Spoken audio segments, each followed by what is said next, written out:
What is clinical dietician? মানুষের মধ্যে এখনো সেই কনসেপ্টটা নেই যে ডায়েটিশিয়ান দেখালে হয়তো এই ডায়াবেটিসটা থাকবে না তার শরীরে। ডায়াবেটিস আমরা জানি আমাদের ইস্টার্ন জোনকে বলা হয় ডায়াবেটিস ক্যাপিটাল।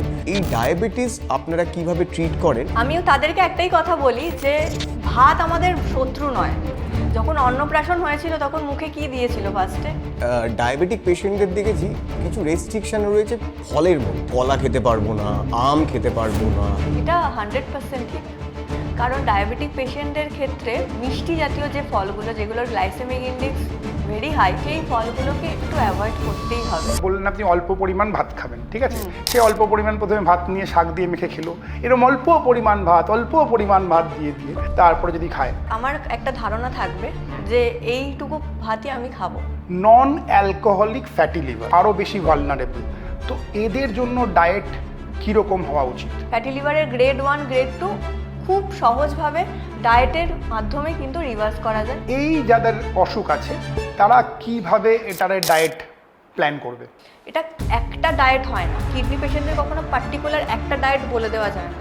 মানুষ কী করছে, নেট ঘেটে বের করছে যে আচ্ছা এই খাবারটা কিডনিতে খেতে নেই, এই খাবারটা এই কিডনিতে খুব ভালো, কিন্তু কোন স্টেজে আছে মানুষটা সেটা আগে আমাদেরকে আইডেন্টিফাই করতে হবে। এই ডিটক্স ওয়াটার নিয়ে আপনার ওপিনিয়ন জানতে চাই। প্রচুর জল খাও ভাই, জল খেলেই কিন্তু ডিটক্স হবে, কিন্তু জল তো খাবো না, আমি তো ঢ্যাটা, ক্লায়েন্ট তো খেতে চাইবে না, তো তাকে কিছু একটা খাবে। বাচ্চাদের কী করছে, একটু স্কুলে খাওয়ানো, সেইটা আমরা করি।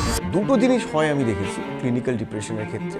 এক হচ্ছে যে অনেকের খাবারের ক্রেভিং খুব বেড়ে যায়, আর অনেকের ক্ষেত্রে দেখেছি খাবার হয়তো সে খাচ্ছে না, খুব ইরেগুলার। পেটটাকে আমাদেরকে ভালো পরিবেশে রাখতে হবে। যদি পেটটা ভালো রাখতে পারি তাহলে সেরোটোনিন হরমোনও আসবে, হ্যাপি হরমোনও রিলিজ হবে এবং শরীর আমাদের মন ভালো থাকবে। যে ফল রাত্রিবেলা খাওয়া উচিত নয়, এটা কি ঠিক? ধরুন কেউ নাইট শিফট করছে, তার সে ফল খেতেই পারে, সে তো জেগে রয়েছে। একটা রোগ রয়েছে এখন খুব কমনলি মহিলাদের মধ্যে দেখতে পাওয়া যায়, যেটা আগের জেনারেশনে সচরাচর দেখা যেত না, সেটা হচ্ছে PMOS। 16-17 বছরের একটা মেয়ে ওই 11-12-এ পড়ে, সে ইউটিউবে দেখেছে, মানে মেডিসিন দেখেছে, তারপরে বিভিন্ন রকমের ডায়েট চেষ্টা করেছে, মানে সিভিয়ারলি ক্র্যাশ ডায়েট। তার বাবা আমার কাছে নিয়ে এসে বলেছে যে কি সমস্যা একটু দেখুন।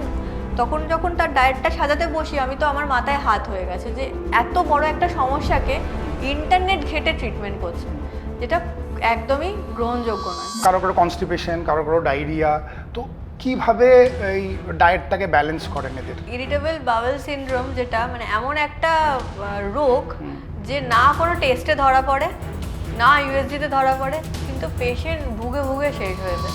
আর তো বেশি দিন নেই পুজো, কি করে ওয়েট লস করা যায়, মানে 30 দিনে কিভাবে আমি ওয়েট লস করতে পারি? আমি একটু ফুল ডায়েটিশিয়ান, আমি আমার পেশেন্টদের মনটা রাখার চেষ্টা, আমি এটা করি, তাতে যদি আমি এভিল ডায়েটিশিয়ান হই, আমি ভিলেন ডায়েটিশিয়ান হই, আমার কিছু এসে যায় না। Post pregnancy weight loss, breast feeding mother যে যখন ব্রেস্ট ফিড করছে ওটাই কিন্তু ওর এক্সারসাইজ, ওতেই ওর ওয়েট লস হবে। আপনার কাছে কখনো এরকম এসছে যে মিষ্টির দোকানের মালিক ও তার পরিবারের লোক আপনার কাছে ডায়েট চেতে এসছে? একদম। ওয়েট লস হয়ে গেলে কি আপনার জন্য মিষ্টি প্যাকেট আনে? এইসব হয় না, এসব হয় না। Injection. নমস্কার, আমি সায়ন। নমস্কার, আমি কুশল। আজকের ইনজেকশন পডকাস্টের এই পর্বটা একটি বিশেষ পর্ব এবং কাউন্টডাউনের একটা পর্ব। কিভাবে? এই যে পুজো আসছে, আর মাত্র কয়েকদিন বাকি। পুজোর সময় দেখুন নিয়মে থাকার বলে কিছু হয় না, এবং তার জন্য যাতে ওই সময় আপনারা খুলে অনিয়ম করতে পারেন, কিছু নিয়ম আমরা এই সময় থেকে শুরু করি, যাতে আমাদের জামা কাপড়গুলো ঠিকঠাক ফিট হয়, আমাকে দেখতে সুন্দর লাগে। সেই কারণে এই সময় জিমের সাবস্ক্রিপশন বেড়ে যায়, সবাই ডায়েট চালু করে, যাতে একটু আমরা ঠিকঠাক শেপে থাকতে পারি, যাতে আমাদের পুজোর সময় নিজেদেরকে খুব সুন্দর লাগে। এরকম ঘুরিয়ে ফিরিয়ে একটা জিনিস বলছে, খেতে দেবে না। না না না, হ্যাঁ, দেখুন এইটা একটা ভুল ধারণা ডাক্তারবাবু। ডায়েট মানে কিন্তু না খাওয়া নয়, সুষম খাদ্য খাওয়া, ঠিকঠাকভাবে বুঝে শুনে খাবার দাবার খাওয়া। আজকে পর্বটা দুটো কারণে বিশেষ। এক তো ওয়েট লস নিয়ে আমরা কথা বলবো, আর একটা আপনাদের ক্লিনিক্যাল ডায়েট বললে খুব জটিল হবে কি ব্যাপারটা, সেটার ব্যাপারেও আপনাদের বিস্তারিত জানাবো। আজকের পর্বে আমাদের সাথে অতিথি clinical dietitian Shashwati Pal. Please welcome ma'am. নমস্কার ম্যাম, শুরুতেই এই যে এক্ষুনি যেটা কথাটা বললাম একদম। যে ডায়েটিশিয়ান তো আমরা সবাই জানি, what is clinical dietician? Clinical dietician, আমরা যখন কোনো রোগ হয় আমাদের, তখন আমরা কার কাছে ছুটি? ডক্টরের কাছে ছুটি। কিন্তু আমাদের যখন কোনো ট্রিটমেন্ট হয় কোনো অসুখের বিরুদ্ধে, সেখানে দুটো অ্যাসপেক্ট আছে। একটা হচ্ছে মেডিকেল অ্যাসপেক্ট, যেটা ডক্টররা ট্রিট করেন, আর একটা হচ্ছে ডায়েট থেরাপি। ডায়েট থেরাপি মানে হচ্ছে যেটা ডায়েটিশিয়ান টেক ওভার করে ফেলছে। ধরুন একটা এক্সাম্পল দিচ্ছি, যে ডায়াবেটিস হয়েছে। তো ডায়াবেটিস হলেই মানুষ কী ভাবে ফার্স্টে? যে আমাকে ওষুধ খেতে হবে, সারা জীবন ওষুধ খেতে হবে, আমার গেল, আমার তো ভাত রুটি বন্ধ হয়ে গেল। কিন্তু সেটা নিজে নিজে ডিসিশন নিয়ে নেয়, বা ডক্টরের কাছে যাচ্ছে, গিয়ে ডক্টর হয়তো বলে দিচ্ছে যে এটা ওটা করুন। এখন অবশ্য সব ডক্টররাই বলে দেয় যে যাও গিয়ে ডায়েটিশিয়ান কনসাল্ট করো। কিন্তু মানুষের মধ্যে এখনও সেই মানে কনসেপ্টটা নেই যে ডায়েটিশিয়ান দেখালে হয়তো এই ডায়াবেটিসটা আর থাকবে না তার শরীরে। সে হয়তো আর ডায়াবেটিস ফিলই করবে না, বুঝতেই পারবে না যে সে তার মানে রক্ত শর্করায় এত গোলমাল আছে। তো ক্লিনিক্যাল ডায়েটিশিয়ানের কাজ হচ্ছে এই ক্লিনিক্যাল প্রবলেমসগুলোকে নিয়ে ডিল করা, যেমন diabetes, kidney disease, liver disease, এই সমস্যাগুলো যাতে তাদের লাইফ থ্রেটনিং না হয়, সেটার কাজ হচ্ছে ক্লিনিক্যাল ডায়েটিশিয়ানের। তাহলে বুঝতে পারলেন যে সব রোগেরই একটা যেরকম মেডিকেল ট্রিটমেন্ট হয় এই ওষুধপত্র খেয়ে, তার আবার একটা ডায়েটারি ট্রিটমেন্টও হয়। মানে আপনি ওই কী অসুখে কী খাবার খাবেন সেটাও কিন্তু আপনাকে জানতে হবে। এবার এক এক করে আমরা আসি। প্রথমে আসবো ডায়াবেটিস। তো ম্যাম আপনি বলুন যে ডায়াবেটিস আমরা জানি আমাদের ইস্টার্ন জোনকে বলা হয় ডায়াবেটিস ক্যাপিটাল। তো এই ডায়াবেটিস আপনারা কিভাবে ট্রিট করেন? প্রথমেই বলি যে যখন ডায়াবেটিক পেশেন্ট চেম্বারে ঢুকতে ঢুকতে মুখটা কালো করে ঢোকে, ঠিক আছে, না আমার তো ভাত রুটি বন্ধ হয়ে যাবে আর ওই তেতো খেয়ে থাকতে হবে সারা জীবন, এই একটা মনের মধ্যে টেনশন নিয়ে ঢুকে, মানে রিপোর্ট দেখায়, দেখিয়ে বলে যে তাহলে ম্যাম আমি মোটামুটি বন্ধ করে দিয়েছি, আমি ভাত রুটি কমই খাচ্ছি ম্যাম, বলে এইভাবে আমাদের কনভারসেশনটা শুরু হয় 90% কেসেসে। এবার আমিও তাদেরকে একটাই কথা বলি যে ভাত আমাদের শত্রু নয়। যখন অন্নপ্রাশন হয়েছিল তখন মুখে কি দিয়েছিল ফার্স্টে? ভাতই তো দিয়েছিল। তো ভাত কখনো তোমার ক্ষতি করবে না। ভাত রুটি খেয়েও কিন্তু ডায়াবেটিক রোগীদের আমরা ট্রিট করে থাকি। প্রথম কোয়েশ্চেন যেটা, আমি সেটারই অ্যান্সার ফার্স্টে দিচ্ছি, যে খাদ্যাভ্যাসের মধ্যে প্রথম কোয়েশ্চেন হচ্ছে, যেহেতু আমরা এক থাল ভাত নিয়ে খেতে বসি লাঞ্চে বাঙালিরা, তো ভাত রুটি নিয়েই বেশি মানে কোয়েশ্চেনটা আসে যে ভাত খাবো না রুটি খাবো। এবার একজন বাঙালি, সে সারা জীবন ভাত খেয়ে মানে বড় হয়েছে। এবার তার থেকে যদি আমি ভাতটা সরিয়ে নিই, বলি যে দুবেলা রুটি খাও, তাহলে তার কমফর্ট জোনটা নষ্ট হয়ে যাবে। সে নিজেকে অতিরিক্ত রুগী ভাবতে শুরু করবে, মেন্টালি সে অনেক ডিভাস্টেটেড হয়ে যাবে, মানে আমি তো রুগী হয়ে গেলাম, আমাকে সারা জীবন রুগী হয়ে থাকতে হবে। তা আমি একটা কথা বলি যে ভাত আর রুটির মধ্যে দুটোরই ক্যালোরি কিন্তু 100 গ্রাম ভাত যদি নিই আর দুটো রুটি নিই, তাহলে মোটামুটি ক্যালোরি সেম। কিন্তু একটু তফাৎ আছে, যে ভাতের মধ্যে গ্লাইসেমিক ইন্ডেক্সটা অনেক বেশি রুটির তুলনায়, আর রুটিতে প্রোটিন আছে, ফাইবার আছে, তো রুটিটা একটুখানি ভালো বন্ধু ভাতের তুলনায়, কিন্তু ভাত খারাপ বন্ধু নয়। ভাতকে খেলে একটু স্ট্র্যাটেজিক্যালি খেতে হবে। ভাতের সাথে প্রোটিন, ফাইবার, এগুলো যাতে সবটা নিয়ে আমরা খেতে বসতে পারি, সেটা আমাদেরকে অ্যাসিওর করতে হবে, তাহলে কিন্তু অনেকটা সমাধান হতে পারে। আর একটা সাজেশন দেব আমি আজকে এই আলোচনায় তোমাদের দর্শককে, যে ভাতটা আমরা যদি একটু ফ্রিজে রেখে দিয়ে যদি ওই ভাতটা আমরা নেক্সট দিন খাই, তাহলে ওই ভাতের মধ্যে রেজিস্ট্যান্স স্টার্চ তৈরি হয়, যেটার গ্লাইসেমিক ইম্প্যাক্টটা অনেক কম। তো ডায়াবেটিক রোগীদের জন্য এটা খুব ভালো মানে সলিউশন হতে পারে। সবাই বলবে বাসি ভাত খাবো, বাসি ভাত এখানে খুব ইম্পর্টেন্ট রোল প্লে করছে। আচ্ছা কিভাবে একটু এক্সপ্লেইন করুন। ভাত গিয়ে কি করছে, একটা হাই কার্বোহাইড্রেট খাবার, সেটা যখনই আমাদের শরীরে ঢুকছে, ইনসুলিন একদম ছুটোছুটি করে সেটাকে কমানোর চেষ্টা করছে। তো এই জিনিসটা যে সুগার স্পাইক হচ্ছে, সেই জিনিসটার অনেকটা কমে যায় যদি আমরা ভাতটা ফ্রিজে রেখে খাই। আর এরপরেও আমি যে সাজেশনসগুলো দেবো, যে ভাত রুটি যা খাচ্ছেন সেটা পরিমাণ মেপে খান। কার্বোহাইড্রেটটাকে আমাদেরকে টার্গেট করতে হবে, যে কার্বোহাইড্রেটটা কম করুন, রিফাইন্ড কার্বোহাইড্রেট একদম অ্যাভয়েড করুন। এই যে রবিবার হলেই লুচি, পরোটা, তারপর সকালে চায়ের সাথে বিস্কিট খাওয়া মাস্ট, এইগুলো একটু অ্যাভয়েড করতে হবে। তাছাড়া ধরুন যে ফ্রায়েড আইটেমসগুলো, এগুলো একটু অ্যাভয়েড করতে হবে, কারণ ফ্রায়েড আইটেমস মানেই কিন্তু কিছুটা হলেও আমাদের রিফাইন্ড কার্বোহাইড্রেটের জিনিসেই মানে ফ্রায়েড জিনিসগুলো হয়। আর তারপরে আমি বলবো যে প্রোটিনটা ভালো পরিমাণে খেতে হবে। প্রোটিন খেলে কি হবে, পেটটা অনেকক্ষণ ভরা থাকে। যেহেতু ভাত রুটিটা কমে যাচ্ছে, স্বাভাবিক খিদে পেতে পারে, তো তার জন্য আমাকে থালায় যেন পর্যাপ্ত পরিমাণে প্রোটিন থাকে, দ্যাট ইজ ভেরি ইম্পর্ট্যান্ট। যেমন ধরুন ভাত রুটি নিয়েছি, ধরুন আমি তার সাথে একটু ডাল খাচ্ছি, একটু সবজি খাচ্ছিলাম, আমার প্লেটটা এরকম সাজানো ছিল, বা একটা ছোট পিসের মাছ খেলাম, কিন্তু তার বদলে যদি আমরা এরকম করি যে ভাতের কোয়ান্টিটিটা একটু কমিয়ে নিলাম যা খেতাম তার থেকে, তার বদলে আমরা প্লেটের মধ্যে ডালও নিলাম, একটা মাছও নিলাম, একটু সবজি নিলাম, তো ডাল থেকে আমরা ফাইবার পাচ্ছি, প্লাস গুড কোয়ালিটি প্রোটিন পাচ্ছি, মাছ তো মানে একটা এ ক্লাস প্রোটিন, আর সবজি সালাড এগুলো নিয়ে যদি আমরা খেতে বসি, তাহলে কিন্তু আমাদের গ্লাইসেমিক ইন্ডেক্স মানে গ্লাইসেমিক ইম্প্যাক্টটা অনেকটাই মানে কমে যাবে। এবং রাতের দিকে আমি ভাত খেতে সাজেস্ট করি না আমার পেশেন্টদেরকে, আমি বলি রুটিটাই খাও, কিন্তু দুপুরবেলা তোমরা নিশ্চিন্তে ভাত খেতে পারো। আচ্ছা ম্যাম, এই যে আপনি বললেন যে ফ্রিজে রেখে বাসি ভাত খেলে ভালো, এটা কি আমি ঠান্ডা অবস্থাতেই খাবো নাকি গরম করে খাবো? ওমা, ঠান্ডা কি সাজেস্ট করবো? অবশ্যই গরম করেই খাবো, ধোঁয়া ওঠা ভাত। ধোঁয়া ওটা ভাতই খাবো, কোনো অসুবিধা মানে একটু মাইক্রোওয়েভে দিয়ে মাইক্রোওভেনে দিতে পারি, নর্মাল গরম করে খেতে পারি, যে যেটাতে কমফোর্টেবল। ঠান্ডা ভাত খাওয়ার জন্য সাজেশন দেবো না।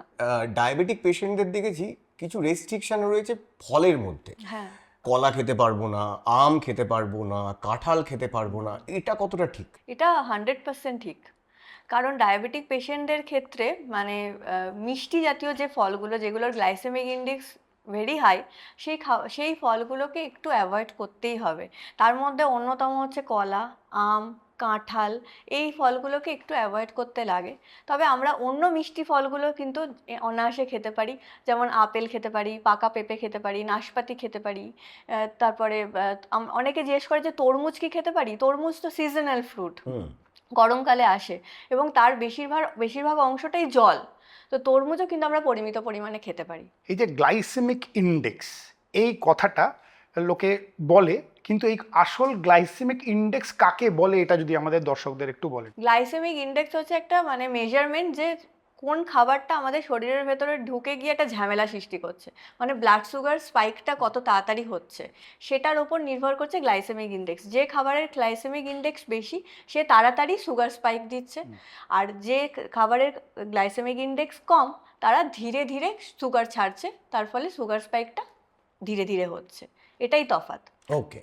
কিন্তু ধরুন এরকম একটা লোক বললেন আপনি অল্প পরিমাণ ভাত খাবেন, ঠিক আছে, সে অল্প পরিমাণ প্রথমে ভাত নিয়ে শাক দিয়ে মেখে খেলো, তারপর আবার অল্প পরিমাণ ভাত নিয়ে ডাল দিয়ে একটু আলু ভাজা খেলো, আবার একটু অল্প পরিমাণ ভাত দিয়ে সে একটু আলু পোস্তটা খেয়ে নিল, এরকম অল্প পরিমাণ ভাত দিয়ে তারপরে যদি খায়। জানেন তো আমাদের বাঙালি বাড়ির একটা খাবার মানে হচ্ছে অ্যাটলিস্ট 3-4টে পদ তো থাকবেই। এটা যদি ওই কথাটা যেটা বললেন না যে অল্প পরিমাণ, এই কথাটাতে আমি এমফাসিস করতে চাইছি যে অল্প পরিমাণ করে করে খেলে অসুবিধা নেই। আমি আরেকটা ছোট্ট জিনিস এমফাসিস করতে চাইছি, যে ডাক্তারবাবু বলতে চাইছে যে 4-5টা পদ যদি অল্প অল্প করে ভাত দিয়েও খায়, তাহলে পুরোটা মিলিয়ে কালেকটিভ ভাবে অনেকটা ভাত হয়ে হ্যাঁ, যাচ্ছে। যদি এক থাল ভাত নিয়ে বসি তার থেকে বেটার একটু একটু করে না, নেওয়া।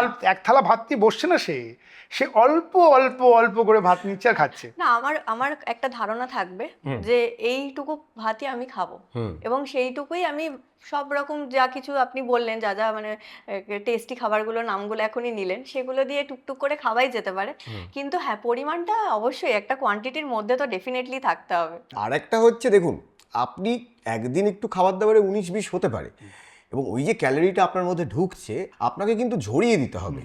মানে আপনি পরের দিন ধরেন একটু বেশি খাওয়া হয়ে গেছে, আপনি একটু হেঁটেও ওটাকে ঠিকঠাক জায়গায় আনতে পারেন। মানে ক্যালোরি বার্ন করা কতটা গুরুত্বপূর্ণ ম্যাম? দেখুন, যখন ওয়েট লসের প্রসঙ্গ তুললেন, ওয়েট লসের সাথে calorie deficit hand to hand আসে, মানে ক্যালোরি আমাকে কম খেতে হবে, যতটা আমার ক্যালোরি শরীরে সচল রাখার জন্য প্রয়োজন তার থেকে আমাকে কম ক্যালোরি নিতে হবে, তাহলেই আমার যে শরীরে ফ্যাটটা জমে রয়েছে সেই ফ্যাটটা ভেঙে ওটা কম্পেনসেট করবে এবং ওয়েট লস হবে। এবার আপনি যেটা বললেন যে মানে ক্যালোরি কি করে খরচা করব, ক্যালোরি খরচা এটা একটা পদ্ধতি, যে ক্যালোরি খরচাই কিন্তু এটা হচ্ছে। সেকেন্ড হচ্ছে ফিজিক্যাল অ্যাক্টিভিটি। রাইট। ফিজিক্যাল অ্যাক্টিভিটিটাকে ভীষণভাবে গুরুত্ব দিতে হবে আজকের সমাজে দাঁড়িয়ে। কারণ ফিজিক্যাল অ্যাক্টিভিটি শুধুমাত্র মানে নিজেকে মডেলের ফিগার বানানোর জন্য নয়, ফিজিক্যাল অ্যাক্টিভিটির প্রয়োজন হচ্ছে আমাদের মাসেলগুলোকে ইম্প্রোভাইজ করার জন্য। কারণ একটা স্টেজের পর থেকে মাসেল লস হতে শুরু করে। আমরা যে এই এজিং, আমাদের 30 বছর বয়সে যেরকম দেখতে লাগে, একটা 60 ইয়ারের মানুষকে কি সেম দেখতে? তার এজিং হয়েছে কারণ তার মাসেল লস হয়েছে, তার স্কিন ঝুলে যাচ্ছে, তাকে দেখতে একটা বয়স্ক মানুষ লাগছে। সেটা আমাদের এজিংটা অনেক আগে এসে যাচ্ছে। কারণ আমাদের এখনকার যে পরিস্থিতি, আগেকার দিনের মানুষরা কি হতো, তারা কেউ জিমে যেত না, কিন্তু তাদের যে ফিজিক্যাল অ্যাক্টিভিটি হতো, তাদের মাইল মাইল হাঁটা হতো, তাদের কেউ উবের ওলা ছিল না, তারপরে তারা ভারী জিনিসপত্র তুলতো। এখন আমাদের সবকিছুই অন্য লোকেদের ওপর ডিপেন্ডেন্ট। এই একটা কিছু বুক করে নিলাম, সে আমার কাজটা করে দিল, খুব ইজি টেকনোলজি আসার ফলে। খাবারও চলে এলো, খাবারও চলে এলো, মানে গিয়ে যে আমাকে খাবারটা কিনে আনতে হচ্ছে সেটুকুও ক্যালোরি আমরা বার্ন করছি। তো সেই কারণে আমার মনে হয় যে ফিজিক্যাল অ্যাক্টিভিটি মাস্ট হওয়া উচিত। একদম ঠিক। যারা এরকম বাইরে ঘুরে ঘুরে কাজ করেন তাদের জন্য একটু সাজেস্ট করুন না, কি করে বাইরের খাবার অথচ হেলদি খাবার পিক করা যায়। প্রথম কথা হচ্ছে যে বাইরে যে আমরা খাবারটা খাচ্ছি সেটার ওপর আমাদের কোনো কন্ট্রোল নেই, যে সেখানে কতটা তেল ইউজ হয়েছে, কতটা মশলা ইউজ হয়েছে, আমাদের পুরোপুরি ওই দোকানের মালিকের ওপর ডিপেন্ড হতে হবে। ব্রেকফাস্ট হয়তো আমি করে বেরোইনি, তাহলে ব্রেকফাস্ট আমি কোনো হেলদি অপশান খাবো। আমি রাস্তাতে রুটি ঘুগনির দোকান আমরা অনেক পাবো। রুটিটা একটা কার্বোহাইড্রেট, ফাইবার রয়েছে, ঘুগনি প্রোটিন, বা রুটি একটা ডিম সেদ্ধ, পাউরুটি একটা ডিম সেদ্ধ, এইটা যদি খাওয়া যায়, এটাতে তো প্রোটিন রিকোয়ারমেন্টটাও ফুল হলো, প্লাস তার সাথে আমাদের ফাইবারটাও আছে। ডিম সেদ্ধ কলা, এই ধরনের খাবার আমরা খেতে পারি। তারপরে আমরা সাউথ ইন্ডিয়ান ফুড ইজিলি খেতে পারি। ইডলি ধোসাটা অনেক সময় ওরা অনেক তেল দেয়, আমি বলি খেতে পারো, প্লেন ধোসা খাও, প্লেন ধোসা খেতে পারো, ইডলি খাওয়া যেতে পারে, কিন্তু বড়া ওইগুলো নয়। এই খাবারগুলো খাওয়া যাবে। তারপরে অনেক দোকানে চিড়ের পোহা রাখে, হ্যাঁ, বা সুজির উপমা বানায়, সেটা খেতে পারি, বা মুড়ি খেতে পারি। হ্যাঁ, মুড়ি মাখার দোকান আমরা অনেক পেয়ে যাব, ছোলা মাখা ওখানেই পেয়ে যাব, ছোলা মাখা খেতে পারি। ঠিক আছে, এইগুলো আমরা খেতে পারি। লাঞ্চ, ভাত যদি পাই ভাত খাবো, কিন্তু ওই যে বললাম ভাতের সাথে যারা আসবে তাদের তো প্রচুর তেল থাকবে, তো কোয়ান্টিটি মেপে খেতে হবে। ভাতও কম খাবো, কোয়ান্টিটি মেপে খাবো। যদি ডিম মাছ মাংস এইসব খাই তাহলে ঝোলটা বাদ দিয়ে খাবো, ঝোলটাতে অনেকটা তেল বেরিয়ে গেল, তাহলে আমি খাচ্ছি না। ওই পিসটা তুলে খেলাম, সবজিগুলো তুলে তুলে খেলাম, এইভাবে খেলাম। স্যালাডটা যদি অ্যাডজাস্ট করতে পারি তাহলে তো এক্সেলেন্ট একটা লাঞ্চ হয়ে গেল। আর নয়তো যদি ভাত খাওয়ার অসুবিধা থাকে তাহলে রুটি খাবে, রুটি দিয়ে ঘুগনি খেয়ে নিলাম, বা স্টিম ডাল যেগুলো পাওয়া যায় ওই রকম ডাল কিনে খেয়ে নিলাম, দারুণ ডায়েট হয়ে যাবে। ফল, ডাবের জল, এগুলো তো অ্যাভেলেবল। ছাতুর শরবত কিন্তু রাস্তায় খুব বিক্রি হয়, ওটাতে কোনো ভেজাল নেই, ওটা খেতে পারে। এবার আসি ইভিনিং স্ন্যাক্স। রাস্তা থেকে বেরোলেই মানে কিছুটা অন্তর অন্তর পপকর্নের দোকান পাবো, প্যাকেটের পপকর্ন নয়, ওই ঠেলার যে পপকর্ন, ওরা এমনি প্লাস্টিকে করে বিক্রি করে। এখন একটা হয় বাটার দিয়ে ভুট্টা সেদ্ধ, হ্যাঁ, বাটারটা না খেলাম, আমরা লেবু দিয়ে খেলাম, নুন দিয়ে খেলাম, তাহলেই হবে, ভুট্টা খেতে পারি, তো খুব ভালো। আবার আমি অনেক সময় ঘুগনিও খেতে বলি, সিদ্ধ ঘুগনিটা নিয়ে নিলাম, বেশি তেল দিয়ে না ভেজে ঘুগনিটা, ওরা ঘুগনি কিন্তু সেদ্ধই থাকে, তারপরে ওটা মশলা টশলা দিয়ে ওরা দেয়, তো আমি বলি যে একটু ঘুগনিটাকে দিতে, ওরা খুশি হয়ে যাবে, ওদেরকে খাটতে হবে না, তোমাকে প্লেটে করে দিয়ে দেবে, তো ওটা তুমি খেতে পারো। এইরকম মুড়ি মাখা খেতে পারি, একটু তেল কম ইউজ করতে বলবো, ঝুরি ভাজা কম দিতে বলবো, ওরই লাভ, মানে দোকানদারেরই লাভ। মুড়ি, ছোলা, বাদাম, পেঁয়াজ, লঙ্কা, দারুণ কম্বিনেশন, তাহলে হয়ে যাবে, ওটা খাওয়া যেতে পারে। তারপরে এখন চিড়ে ভাজা পাওয়া যায়। হ্যাঁ, আমি রোল চাউমিন না খেয়ে যদি আমি চিড়ে ভাজা খাই তাতে কি অসুবিধা হবে? চিড়ে ভাজা খেয়ে নেবো, মানে ডায়েট চিড়ে যেটা। মোমো, আর মোমোটা নিয়ে না ভীষণ কন্ট্রোভার্সি আছে। মোমো যে একেবারে বিশাল মানে ক্যালোরি প্রচুর বেড়ে যাবে সেটা না। ধরুন 3-4টে মোমো খেলাম, স্টিম মোমো, একেবারে বিশাল মহাভারত অশুদ্ধ হবে না, কিন্তু একটা সমস্যা আছে যেটা অনেকেই জানে না, যে মোমোর ভেতরে যে পুরটা থাকে ওই পুরটা কিন্তু বাসি সবজি দিয়ে অনেকে বানায়, কারণ ওটা তো কেউ দেখতে পায় না, ভেতরে থাকে, তো ঠকানো সোজা। এটাতে একটু মাথায় রাখতে হবে। ট্রাস্টেড দোকান থেকে যদি খাও তাহলে খেতে পারো। এবার হচ্ছে ডিনারে ওই সেম ভাবেই আমরা রুটি সবজি এরকম খেয়ে নেবো। প্রোটিন কিছুর জন্য ডাল খেতে পারি অথবা ছোলে খেতে পারি, কিন্তু সেগুলো অয়েলি হবেই। রাজমা এগুলো সবই খাওয়া যায়, কিন্তু ওইগুলো আমাদের দোকান থেকে কিনলে অয়েলি হতে পারে, তো একটু রিকোয়েস্ট করতে পারি যে একটু কম তেলে যদি করে দেয়। হ্যাঁ, বা সব থেকে ভালো অপশন হবে ডিম ভাজাতে কত তেল দেবে, এই ডিম ভাজাটা খেতে পারি, অথবা ডিমের কারি বা ডিমের সব থেকে ভালো হবে ডিমের কারিটা। ডিমটা তুলে খেয়ে নেবো, কারিটা ফেলে দেবো। আর ডিম ভাজাতে অনেকে বলে আবার যে ডিম ভাজলে মনে হয় ডিমের প্রোটিন নষ্ট হয়ে যায়। না, ওই ক্যালোরিটা একটু বেড়ে যায়, যেহেতু তেল দিয়ে ভাজা হয় সেই জন্য ওই অল্প তেলে ভাজতে বলতে হবে, একটু ইনস্ট্রাকশন দিতে হবে। আর দোকানদারদেরও বলছি, আপনারা বুঝতেই পারছেন যে তেলের অনেক দাম, তাই কম তেল ব্যবহার করুন। এটাতে আপনারও লাভ, আপনার যারা খদ্দের, যারা আপনার দোকানে খেতে আসছে তাদেরও প্রচুর লাভ। তাই কম তেল ব্যবহার করুন আর সঠিক জায়গায় তেল ব্যবহার করুন, দেখবেন ওটা উন্নতির জন্য খুব ভালো। আর একটা খুব গুরুত্বপূর্ণ জিনিস, অনেকের অভ্যাস আছে ইনস্ট্যান্ট নুডলস খাওয়ার। ইনস্ট্যান্ট নুডলস একটা খুব controversial subject. What's your take on instant noodles? আমি যদি এখন বলি ইনস্ট্যান্ট নুডলস খুব বাজে, খাবেন না, কমেন্ট বক্সে কি আসবে আমি জানি, আপনার ক্লায়েন্ট কমে যাবে। হ্যাঁ, আমার ক্লায়েন্ট কমার থেকেও বড় কথা হচ্ছে লোকজন গালাগাল দিয়ে যাবে। আমি একটা জিনিস বলবো যে ইনস্ট্যান্ট নুডলস যদি এভরিডে ডায়েটে হয়, প্রত্যেকের ধরুন কোনো একটা ডায়েটের একটা অংশ, মানে ইভিনিংয়ে ও রোজই নুডলস খায়, দ্যাট ইজ প্রবলেম। কারণ ইনস্ট্যান্ট নুডলসটা হচ্ছে একটা high carbohydrate processed food, ultra processed food, যেটাতে সেরকমভাবে নিউট্রিয়েন্ট কিছু নেই, খালি নুন আছে আর প্রিজারভেটিভস রয়েছে, এমএসজি রয়েছে। এমএসজি নিয়ে তো প্রচুর কন্ট্রোভার্সি হয়েছে। এমএসজি একটা সার্টেন অ্যামাউন্ট অবধি শরীরে খাওয়া যাবে, কিন্তু এর বেশি খাওয়া যায় না। তো আমি বলবো যদি অ্যাজ এ ট্রিট বা উইকে ওয়ান্স খেলো, দ্যাট ইজ ওকে, কিন্তু যদি এভরিডে ডায়েটের অংশ হয় তাহলে সেটা সমস্যার কারণ হতে পারে। এবার ইনস্ট্যান্ট নুডলসকেও কিন্তু অনেক মানে মডিফাই করে আমরা নিউট্রিশনাল একটা খাবার বানাতে পারি। কীভাবে করব, তার জন্য আমি সবজিগুলো, যেমন ধরুন পেঁয়াজ, তারপর গাজর, ক্যাপসিকাম, এইগুলো যদি একটু অল্প মানে সটে করে বা সিদ্ধ করেও যদি ওটার মধ্যে অ্যাড করা যায়, তারপর একটু ডিম অ্যাড করে দিলাম, তাহলে কিন্তু ওটা প্রোটিনও পেয়ে গেলাম, ফাইবারও পেয়ে গেলাম, মানে যেটা ওটাতে ল্যাক করছিল।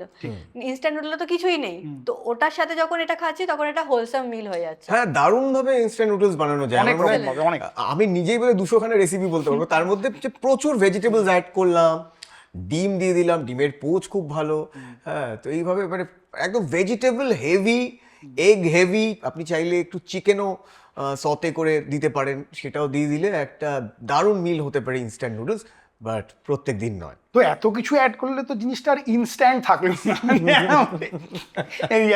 ইনস্ট্যান্টের ব্যাপারটাও তো একটা গল্প, যে ওটা 2 মিনিটে রান্না তো হয়ে যায়, কিন্তু পেটে অনেকক্ষণ থাকে, প্রায় 2 ঘন্টা ওটাকে ডাইজেস্ট করতে ভীষণ সময় লাগে, মানে এটা লোড হয়ে যায় শরীরে। হ্যাঁ, জলটা গরম হতেই তো ম্যাম 2 মিনিট লাগে। হ্যাঁ, 2 মিনিটে কি করে হয় জানা নেই। ঠিক আছে, ওটা একটা মার্কেটিং প্রেজেন্টেশন, আমরা জানি তো। ঠিক আছে, একটা খুব জটিল রোগ মানে এখন খুব কমনলি পাওয়া যায় লোকের মধ্যে, ফ্যাটি লিভার।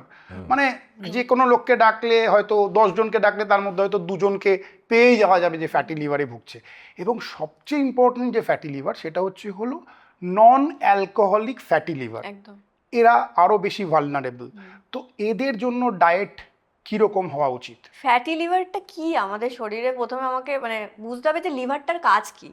আমাদের শরীরে লিভার হচ্ছে ওয়াশিং মেশিন, মানে আমাদের শরীরের টক্সিন রিলিজ করছে, ডিটক্সিফিকেশন করছে আমাদের শরীরকে, রক্ত পরিষ্কার করছে, হজমে সাহায্য করছে। এবার ওর মানে লিভারের প্রায় 500টা কাজ আছে একদিনে সে যেটা করছে। এবার এই যে আমার উপকারী বন্ধু, উপকারী এমপ্লয়ি, সে যদি মোটা হয়ে যায়, সে কি সেই আগের মতো কাজ করতে পারবে? সেটাই হচ্ছে ফ্যাটি লিভারের ব্যাপার, যে লিভারের থেকে যখন 5% বেশি ফ্যাট হয়ে যাচ্ছে, মানে বেশি মোটা হয়ে যাচ্ছে লিভারটা, তখনই সেটা ফ্যাটি লিভার বলছে। এবার এটা আপনি যেটা বললেন যে ফ্যাটি লিভার হচ্ছে, আগে যেটা আমাদের ধারণা ছিল যে ফ্যাটি লিভার বেসিক্যালি যারা অ্যালকোহল ইনটেক করে, ভীষণ মদ্যপান করে, তাদের হয়। এখন চেম্বারে ঢুকেই লোকে জিজ্ঞেস করে, আমি তো মদও খাই না, কিছুই খাই না, দেখুন আমার ফ্যাটি লিভার হয়ে গেছে। আপনি বিশ্বাস করবেন না, অনেকে ভাবে যে ফ্যাটি লিভার শুধু মোটাদের হয়, একদম না। মানে গিলগিলে চেহারা চলে এসছে, পেটটা মোটা, তার ফ্যাটি লিভার আছে, এবং সে ড্রিঙ্কও করে না। অবশ্যই সে ড্রিঙ্ক করে না। এখন নন অ্যালকোহলিক ফ্যাটি লিভারের সংখ্যা অনেক বেশি। তো এই যে প্রবলেমটা হয়ে গেছে অলরেডি, ফ্যাটি লিভারকে কিন্তু রিভার্স করা যায়। ফ্যাটি লিভারের গ্রেড 1, গ্রেড 2 খুব সহজভাবে ডায়েটের মাধ্যমে কিন্তু রিভার্স করা যায়। এবং ফ্যাটি লিভারের নির্দিষ্ট ডায়েট বলতে প্রথমেই যেটা করতে হবে সেটা হচ্ছে যে লিভার থেকে ফ্যাটটা সরানো। তার জন্য আমাদেরকে কি করতে হবে, ক্যালোরি একটু কমাতে হবে, যাদের ওয়েট লসের প্রয়োজন আছে তাদেরকে ওয়েট লস করতে হবে।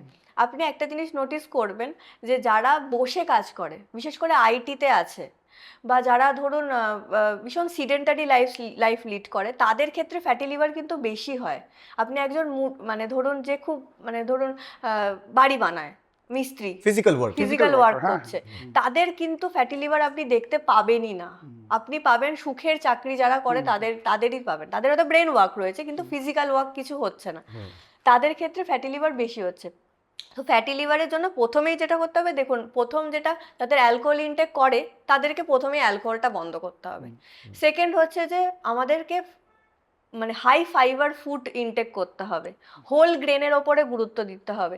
মানে ধরুন রুটি আটার রুটি খেলেও চলবে, মানে তার জন্য আমাকে ফ্যান্সি রাগি আটা, জোয়ারের আটা এসব খেতে না খেলেও চলবে। আমরা যদি আটার রুটি খাই তাহলেও চলবে। ওটস, ডালিয়া, they are very rich in fibre.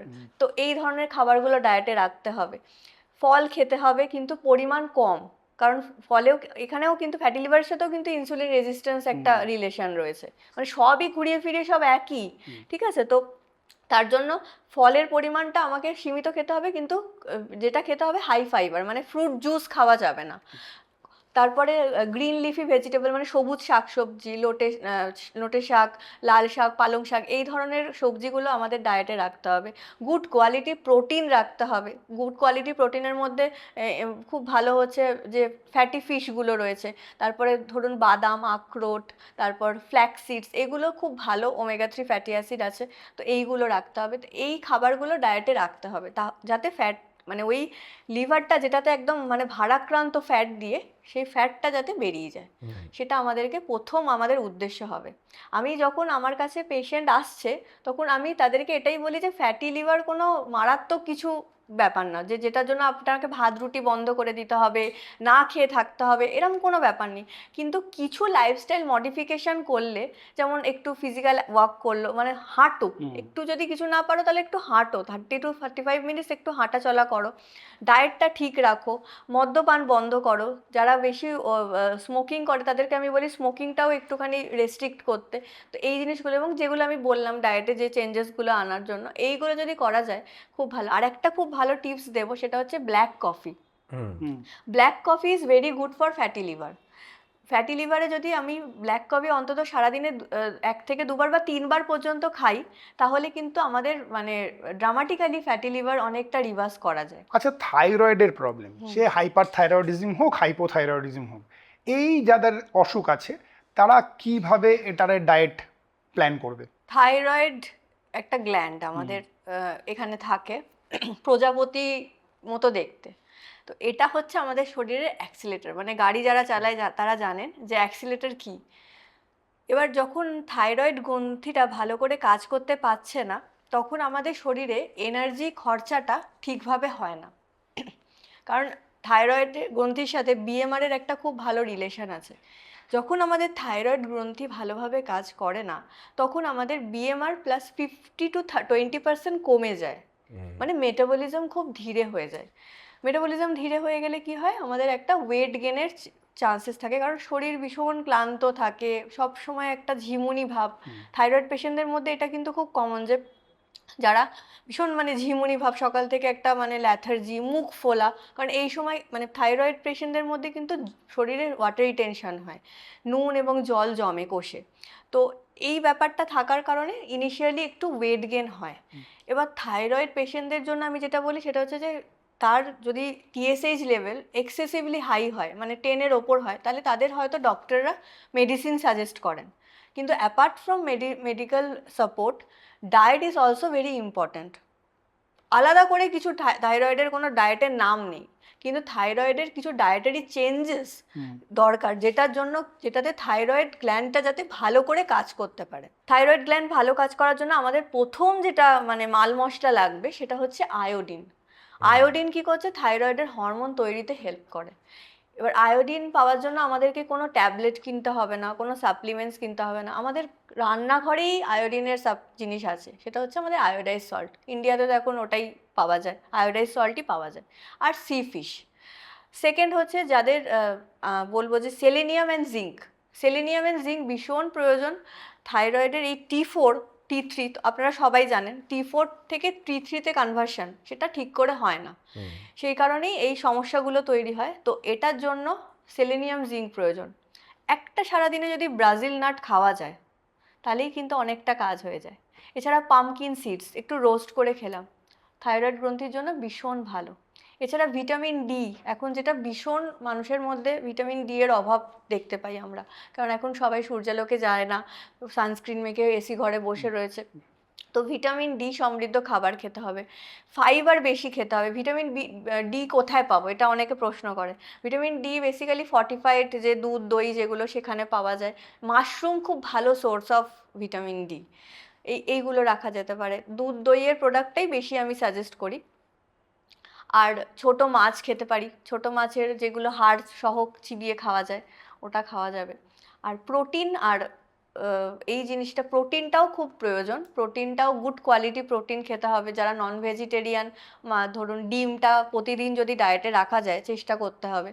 আর ভেজিটেরিয়ানদের জন্য আরও ভালো ভালো খাবারের অপশানস রয়েছে, যেমন বিভিন্ন রকম ডাল আছে, রাজমা আছে, এই ধরনের খাবার খাওয়া যেতে পারে।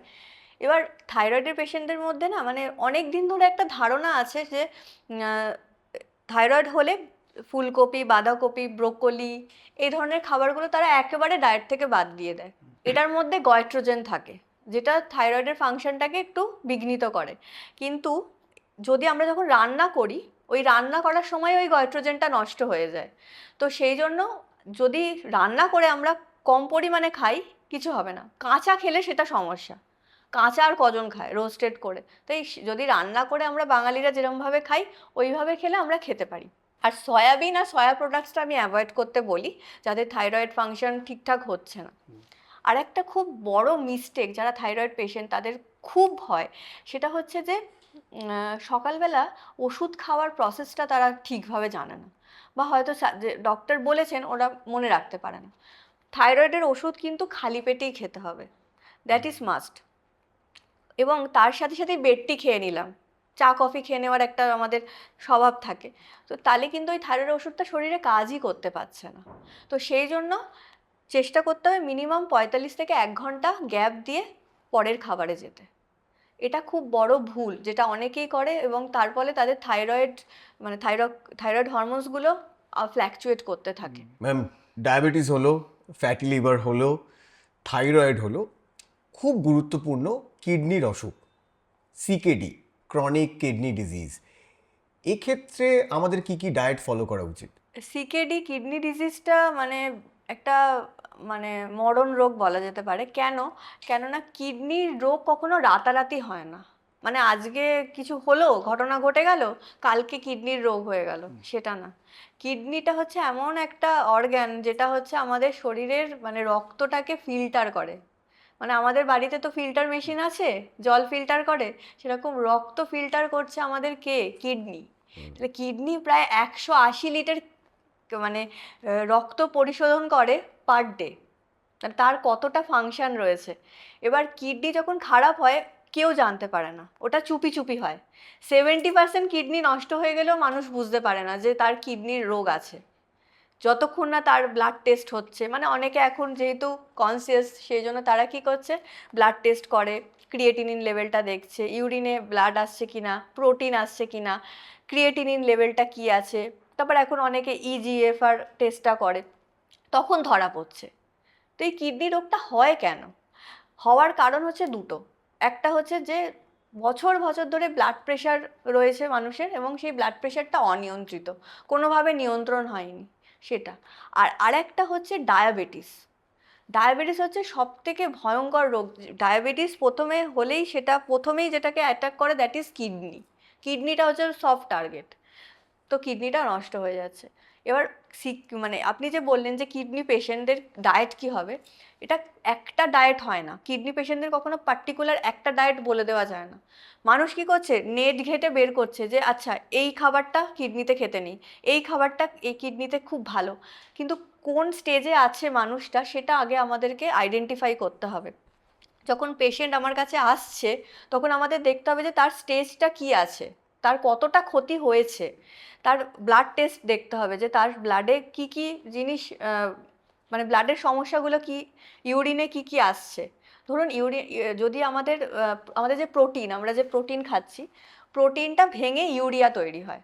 এবার এই ইউরিয়াটা কিন্তু বের করতে পারে না, যদি কিডনি ভালোভাবে মানে ছাঁকতে পারছে না, তখন কি হচ্ছে, ওটা বেরোচ্ছে, প্রোটিনটা আমাদের ইউরিন দিয়ে বেরিয়ে যাচ্ছে। তো এই সময় প্রোটিন রেস্ট্রিক্ট করতে হবে। আবার উল্টো দিক থেকে অনেকে ডায়ালিসিস পেশেন্ট আছে যাদের খুব মানে স্টেজ মানে বিভৎস সিভিয়ার, তাদের ক্ষেত্রে কিন্তু প্রোটিনটা আবার দিতে হচ্ছে, কারণ ডায়ালিসিসে অনেক প্রোটিন বেরিয়ে যায়। তো এই একটা বলে দিলাম যে কিডনির পেশেন্ট, তো প্রোটিন কম খাও, সেটা কোন পেশেন্ট কোন স্টেজে আছে সেটা দেখতে হবে। আমি একটা কিডনি পেশেন্ট দুরকম হতে পারে, সে হয়তো নর্মাল মেডিকেল সাপোর্টে রয়েছে, সেটা একটা হতে পারে, আবার একজন হচ্ছে ডায়ালিসিসে রয়েছে, তার কিন্তু আলাদা রিকোয়ারমেন্ট আছে।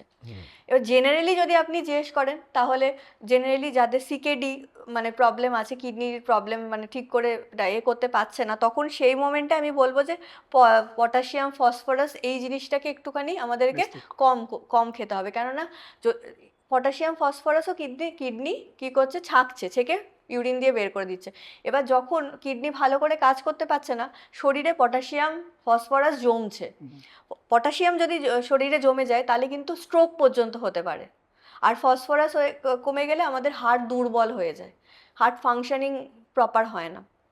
তো পটাশিয়াম ফসফরাস মানে যেটা আমরা কি বলি ডায়েটে, যত ইচ্ছা শাকসবজি খাও, যত ইচ্ছা ফলমূল খাও, এখানেই আমাদের দাড়ি টানতে হবে।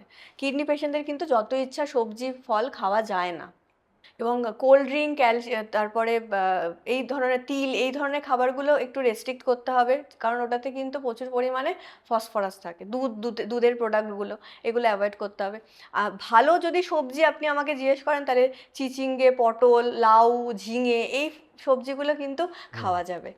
আর আরেকটা টিপস আমি দিতে পারি যে পটাশিয়ামটা হচ্ছে ওয়াটার সলিউবল, তো সেই জন্য আমরা যদি সবজিটাকে ছোট ছোট করে কেটে জলে ভিজিয়ে রাখি বেশ কিছুক্ষণ, এই পটাশিয়াম কিন্তু ধুয়ে বেরিয়ে যায়, তো অনেকটা কমে যায়। তো যাই খান না কেন একটু ধুয়ে খেতে হবে। মানে আমি যদি চাল ডাল রান্না করছি, সেটাও যদি একটু জলে ধুয়ে আমি খাই, তাহলে কিন্তু ওর পটাশিয়াম বা ফসফরাসের লেভেলটা অনেকটা কমে যায়। তো আমরা পরিমিত পরিমাণে খেতে পারি। রাজমা, ডাল এগুলো একটুখানি জেনারেলি কিডনি পেশেন্টদের ক্ষেত্রে আমি রেস্ট্রিক্ট করি। খাবো গুড কোয়ালিটি প্রোটিন খাবো, মানে এক গাদা প্রোটিন লোড না বাড়িয়ে আমরা এমন কিছু প্রোটিন খাবো যে প্রোটিনটা গুড কোয়ালিটি। মানে অনেকে বলে যে মাছ মাংস সব বাদ দিয়ে দাও, তা না। মাছ, ডিম এগুলো কিন্তু ডায়েটে রাখা যাবে, চিকেনটা সপ্তাহে 1-2 দিন রাখা যাবে, লিন পোর্শনটা যেটা ফ্যাটবিহীন, তো এইগুলো রাখা যাবে, কিন্তু সবটাই ক্যালকুলেটিভ। মানে জেনারেল ডায়েট হয় না কিডনির ক্যালকুলেটিভ স্টেজ দেখতে হবে যে পেশেন্ট কতটা কিডনি অলরেডি ক্ষতি করে ফেলেছে, সেই অনুযায়ী ডায়েট স্থির হবে। এবং কিডনির একবার রোগ হলে সেটাকে কিন্তু কিডনিটাকে ভালো করা যায় না, কিন্তু যেখানে ক্ষতিটা হয়েছে সেই ক্ষতিটাতে স্টপ করা যায়, মানে যাতে আরও ফার্দার ডিটোরিয়েশন না হয় সেটা আমরা নিশ্চিত করতে পারি ডায়েটের মাধ্যমে। এবার আসি এই মুহূর্তে সবচেয়ে পপুলার সোশ্যাল মিডিয়া ট্রেন্ড, সবাই ডিটক্স ওয়াটার বাড়িতে বানাচ্ছে আর খাচ্ছে। এত টক্সিন দেহে যে খাচ্ছে আর বেরিয়ে যাচ্ছে, খেয়ে রোগা হয়ে যাচ্ছে, রাতারাতি জীবন পাল্টে যাচ্ছে। এই ডিটক্স ওয়াটার নিয়ে আপনার ওপিনিয়ন জানতে চাই। ওরে বাবা, ডিটক্স ওয়াটার মানে সারাদিনে যদি 100টা মেসেজ আসে, তার মধ্যে 50টা আসবে যে ম্যাম আমাকে একটা ডিটক্স ওয়াটার দিন না, তাড়াতাড়ি একটু ওজনটা কমাই পুজোর আগে। ডিটক্স ওয়াটার নিয়ে সবার প্রচুর কোয়েশ্চেন রয়েছে। এবার ডিটক্স ওয়াটারটা কি, ডিটক্সটা কি? আমাদের শরীরেই তো ডিটক্স মেশিন লাগানো আছে, সেটা হচ্ছে লিভার, ডিটক্স করছে। তো প্রচুর জল খাও ভাই, জল খেলেই কিন্তু ডিটক্স হবে। কিন্তু জল তো খাবো না, আমি তো ঢ্যাটা, ক্লায়েন্ট তো খেতে চাইবে না, তো তাকে কিছু একটা খাবে। বাচ্চাদের কি করছে, একটু গুলে খাওয়ানো, সেইটা আমরা করি। কি করি? ডিটক্স ওয়াটার বলি। এই একটা তুমি আপেল, পুদিনা পাতা, দারচিনি, শসা এই দিয়ে একটা জল বানাও। জলটা যেহেতু একটু রিফ্রেশিং শরীরে, তো হাইড্রেশনটাকে আমরা নিশ্চিত করার জন্য ডিটক্সিফিকেশনের যে জলগুলো সেগুলো দিয়ে থাকি। এবং কিছুটা হলেও যেমন দারচিনি কী করছে, সুগার লেভেলটাকে নিয়ন্ত্রণ করছে, বেশি খিদে পাচ্ছে না। তো এরকম কিছু বেনিফিটস আছে, এমন না যে একদমই কোনো ডিটক্সের কোনো বেনিফিটস নেই। কিন্তু এই জলটা খাও, এতে তোমার 1.5 কেজি কমে যাবে। এই জলটা খাও, তোমার পরের দিন তুমি 2 কেজি কম দেখবে ওয়েইং স্কেলে। এই কনসেপ্টটা ভুল। কোনো ডিটক্স দিয়ে ওয়েট লস ওইভাবে হয় না, যে ফ্যাট কাটার ওয়েট লস ড্রিঙ্ক এই ধরনের জিনিস হয় না। কিন্তু এটা আমাদের পরোক্ষভাবে আমাদের ডাইজেশনকে ইমপ্রুভ করছে, আমাদের হাইড্রেশনকে ইমপ্রুভ করছে, আমাদের স্কিন আর হেয়ারকে একটু মানে সেলসগুলোতে একটু জল দিচ্ছে, যাতে তারা মানে মানে গাছে জল দেওয়ার মতো। তো তাতে কি হচ্ছে, শরীরটা সুস্থ হচ্ছে, খিদেটা কম হচ্ছে, এইটা একটা বেনিফিট হতে পারে। তাতে আমরা একটু কম খাচ্ছি, আমাদের অন্যদিকে মনটা কম যাচ্ছে, এটা একটা কাজ হতে পারে। কিন্তু directly it's not related to weight loss. আর ম্যাম সকালে উঠে খালি পেটে গরম জলের মধ্যে লেবু দিয়ে খেলে নাকি মানে বেলি ফ্যাট ঝরে যায়। ওরে বাবা, এটা তো মানে বেলি ফ্যাটের জন্য পেশেন্ট এসছে, ম্যাম বেলি ফ্যাট কমাবো আমি। হ্যাঁ, তার সব রোগ আছে, মানে কোনো রোগ বাদ নেই। তার মানে ফ্যাটি লিভার রয়েছে, তার ডায়াবেটিস রয়েছে, সব আছে, তার কিচ্ছু জিনিস নিয়ে কনসার্ন না। তার কনসার্ন হচ্ছে আমার বেলি ফ্যাট কমাতে হবে। ডায়েট লিখে দিয়েছি তাকে, সে বলছে ডায়েট তো লিখলেন কিন্তু ওই লেবু জলটা মিস হয়ে গেছে, লেবু জলটা তো দিলেন না। আমি এটাই বললাম, লেবু জল আপনার দরকার নেই, আপনার গ্যাস্ট্রিক সমস্যা আছে, আপনি সকালে যদি লেবু জল খান তাহলে আপনাকে হসপিটালে অ্যাডমিট হতে হবে। এই প্রথমত গরম জলে লেবু দিলে লেবুর মানে ভিটামিন সি তো গেল নষ্ট হয়ে। লেবু জল খেলে কি হচ্ছে, একটা অ্যালকালিন বডিতে এফেক্ট হচ্ছে, সেটা একটা ভালো, কিন্তু সেটা সবার জন্য অ্যাপ্লিকেবল না। আর লেবু জল খেলে পেটের চর্বি গলে গলে পড়বে, সেটাও অ্যাপ্লিকেবল না। পেটের চর্বি কমানোর জন্য আমাদেরকে টোটাল বডি ফ্যাট পার্সেন্টেজ কমাতে হবে। 8.5 ঘন্টা বেলি ডান্স করতে পারেন, বেলি ফ্যাট কমে যাবে। আরে বেলি ফ্যাট কমানোর জন্য এরকমও মানুষ বলছে যে মানে আমি 100টা ক্রাঞ্চেস করি, আমি 100টা পুশ আপ করছি, কিন্তু খাওয়ার কোনো কন্ট্রোল নেই, তাহলে বেলি ফ্যাট কমবে না। তোমাকে বেলি ফ্যাট কমাতে গেলে তোমাকে টোটাল শরীর থেকে ফ্যাট পার্সেন্টেজ কমাও, তারপরেই তোমার বেলি ফ্যাট কমবে। শরীর ওরকম বায়াস নয় যে ওই পোর্শনটা থেকেই ফ্যাটটা কমাবো। যখন আমার ফ্যাট পার্সেন্টেজ কমবে, আমার ডেফিনেটলি তখন বেলি ফ্যাটও কমবে। আর আমি রাত জেগে জেগে মোবাইল ঘাঁটবো, তারপরে রাত্রির হলেই অ্যালকোহলের ড্রিঙ্ক করা শুরু করে দেবো, আমার বেলি ফ্যাট কমে যাবে। আমি এক্সারসাইজ করছি, জিমের সাবস্ক্রিপশন নিয়েছি, তোমাকে সব কিছুই মানে মেনে চলতে হবে, তোমার ডায়েটটাকেও ঠিক করতে হবে, তোমাকে এক্সারসাইজও করতে হবে, শুধু ক্রাঞ্চেস করলে হবে না, তোমাকে ওভারঅল এক্সারসাইজ কার্ডিও করতে হবে যাতে ক্যালোরি তোমার খরচা হয়, সেটাও করতে হবে। তোমার স্ট্রেস কমাতে হবে তোমাকে, ভীষণ ইম্পর্টেন্ট। স্ট্রেস বেড়ে গেলে আমাদের কর্টিজল হরমোন রিলিজ হয়। কর্টিজল হরমোন কী করছে, পেটের চারধারে এরকম মোটা একটা টায়ারের মতো বেলি তৈরি করছে। তো এই কর্টিজল হরমোন কমানোর জন্য তোমাকে একটু নিজেকে স্ট্রেস কমাতে হবে। এবার অনেকে জিজ্ঞেস করে স্ট্রেস কী করে কমাবো, আমার হাতে, আমি চিন্তা তো আমার এসেই যায়। আমি এটাই বলি যে একটু মেডিটেশন করো, শরীরকে একটু যত্ন করতে হবে। আমরা তো ছুটছি, সবাই ছুটছি, কিন্তু আমাদের শরীরের যত্ন আমাদের হাতে। একটু প্রাণায়াম করলাম, একটু মেডিটেশন করলাম, অনেকটা হিল হয় স্ট্রেস ফ্যাক্টর। তো এটা করতে হবে। ঘুম ভীষণ ইম্পর্টেন্ট। সারাদিনে 3 থেকে 4 ঘন্টা ঘুমিয়ে কাজে বেরিয়ে যাচ্ছি, বসে বসে কাজ করছি, বেলি ফ্যাট হয়ে যাচ্ছে। এটা তো একটা খুব কমন রোগ। তো বেলি ফ্যাট কমাতে গেলে ঘুমটাকেও আমাদেরকে মাথায় রাখতে হবে, যাতে আমরা ঘুমটা মানে অ্যাটলিস্ট 6 থেকে 7 ঘন্টা, 8 থেকে 9 ঘন্টা তো বিলাসিতা, সবার জীবনে জোটে না, কিন্তু অ্যাটলিস্ট 6 থেকে 7 ঘন্টা আমরা যাতে সাউন্ড স্লিপ করতে পারি সেটা চেষ্টা করতে হবে। বাহ, খুব সুন্দর। খাবারের এত কথা হচ্ছে, আর একটু হ্যাঁ হবে না? আমরা তো ম্যামের ডায়েটটাও দেখতে হবে না আমাদের। ঠিক। উনি জনসাধারণের ডায়েট নিয়ে চিন্তিত, আমরা ম্যামের ডায়েট নিয়েও চিন্তিত। তাই ম্যাম যাতে বাড়িতে ভালো ভালো রান্না করে এবং আমাদেরও মাঝে মাঝে নেমন্তন্ন করে খাওয়ায়, তার জন্য রয়েছে আমাদের গিফট পার্টনার শালিমারের পক্ষ থেকে একটা গিফট হ্যাম্পার। হ্যাঁ, এই যে কিছুক্ষণ আগে কথা হচ্ছিল যে বাইরের খাবার অ্যাভয়েড করতে হবে, কিন্তু সেই খাবারগুলোই আপনি বাড়িতে রান্না করে খেতে পারেন, তাতে আপনি ওই তেল মশলা যা যা লাগবে আপনি নিজের মতন করে দিয়ে নিতে পারবেন। তো তাই ম্যাম বাড়িতে দারুণ দারুণ রান্না করবেন, আপনার জন্য রইল পুরো রান্নাঘরের সামগ্রী শালিমারের পক্ষ থেকে, এবং তার সাথে রইল আইকনিক মেরা প্যার শালিমার নারকেল তেল। আর তো বেশি দিন নেই পুজো, তো আপনি এবার আমাদেরকে একটুখানি গাইড করুন যে এক এক করে যে কি করে ওয়েট লস করা যায়, মানে 30 দিনে কিভাবে আমি ওয়েট লস করতে পারি। দেখুন, প্রথমে হচ্ছে যে আমি এই যে টার্গেট নিয়ে যে এত কেজি, মানে অনেকে এরকম টার্গেট দেয়, মানে অ্যাবসার্ড টার্গেট, মানে 10 কেজি 1 মাসে, আমি এগুলোতে বিশ্বাসী নই। সাস্টেনেবল ওয়েট লস ভীষণ জরুরি। তুমি ওয়েট লস করছো, করে টোরে আবার সেটাকে রিগেন করে ফেললে তাহলে কি লাভ ভাই, তোমার খাটনিও গেল, তোমার মনটাও নষ্ট হলো। তো আমি বলবো সাস্টেনেবল ওয়েট লস করো। অবশ্যই পুজোর আগে অনেকে বলবে যে পুজোর আগে কেন টার্গেট নেওয়া, এগুলো করা উচিত না। আমি একটু কুল ডায়েটিশিয়ান, আমি আমার পেশেন্টদের মনটা রাখার চেষ্টা করি। একদম ম্যাম, একটা কারণ প্রয়োজন হয় তো, সেটা যদি পুজো হয়, ওয়াই নট। আমি এটা করি, তাতে যদি আমি এভিল ডায়েটিশিয়ান হই, আমি ভিলেন ডায়েটিশিয়ান হই, আমার কিছু এসে যায় না। আমি আমার পেশেন্ট চাইছে যে পুজোর আগে সে একটু সুস্থ হবে, তো তা সেই চাওয়াতে খারাপ কি আছে? সে তো চাইছে সুস্থ হতে। সে আমার কাছে আসছে যে ম্যাম আমার কাছে 3 মাস এখনো আছে, পুজোর আগে কি আমি একটু নিজেকে পরিবর্তন করতে পারবো? আমার পছন্দের জামাটা আমি একটু পরতে চাই, তাতে কোনো রকম পাপ নেই। এবং আমি তাকে কোনো ভুল পদ্ধতিতে ডায়েট করে ওয়েট কমাচ্ছি না। সে কমাবে হচ্ছে, এবং সে যখন ওয়েট লস করবে, তার শারীরিক সমস্যাগুলোও কমছে। কেন? তার ফ্যাটি লিভারের সমস্যা কমছে, তার পিসিওডির সমস্যা করছে, তার পিরিয়ডের সমস্যা কমছে।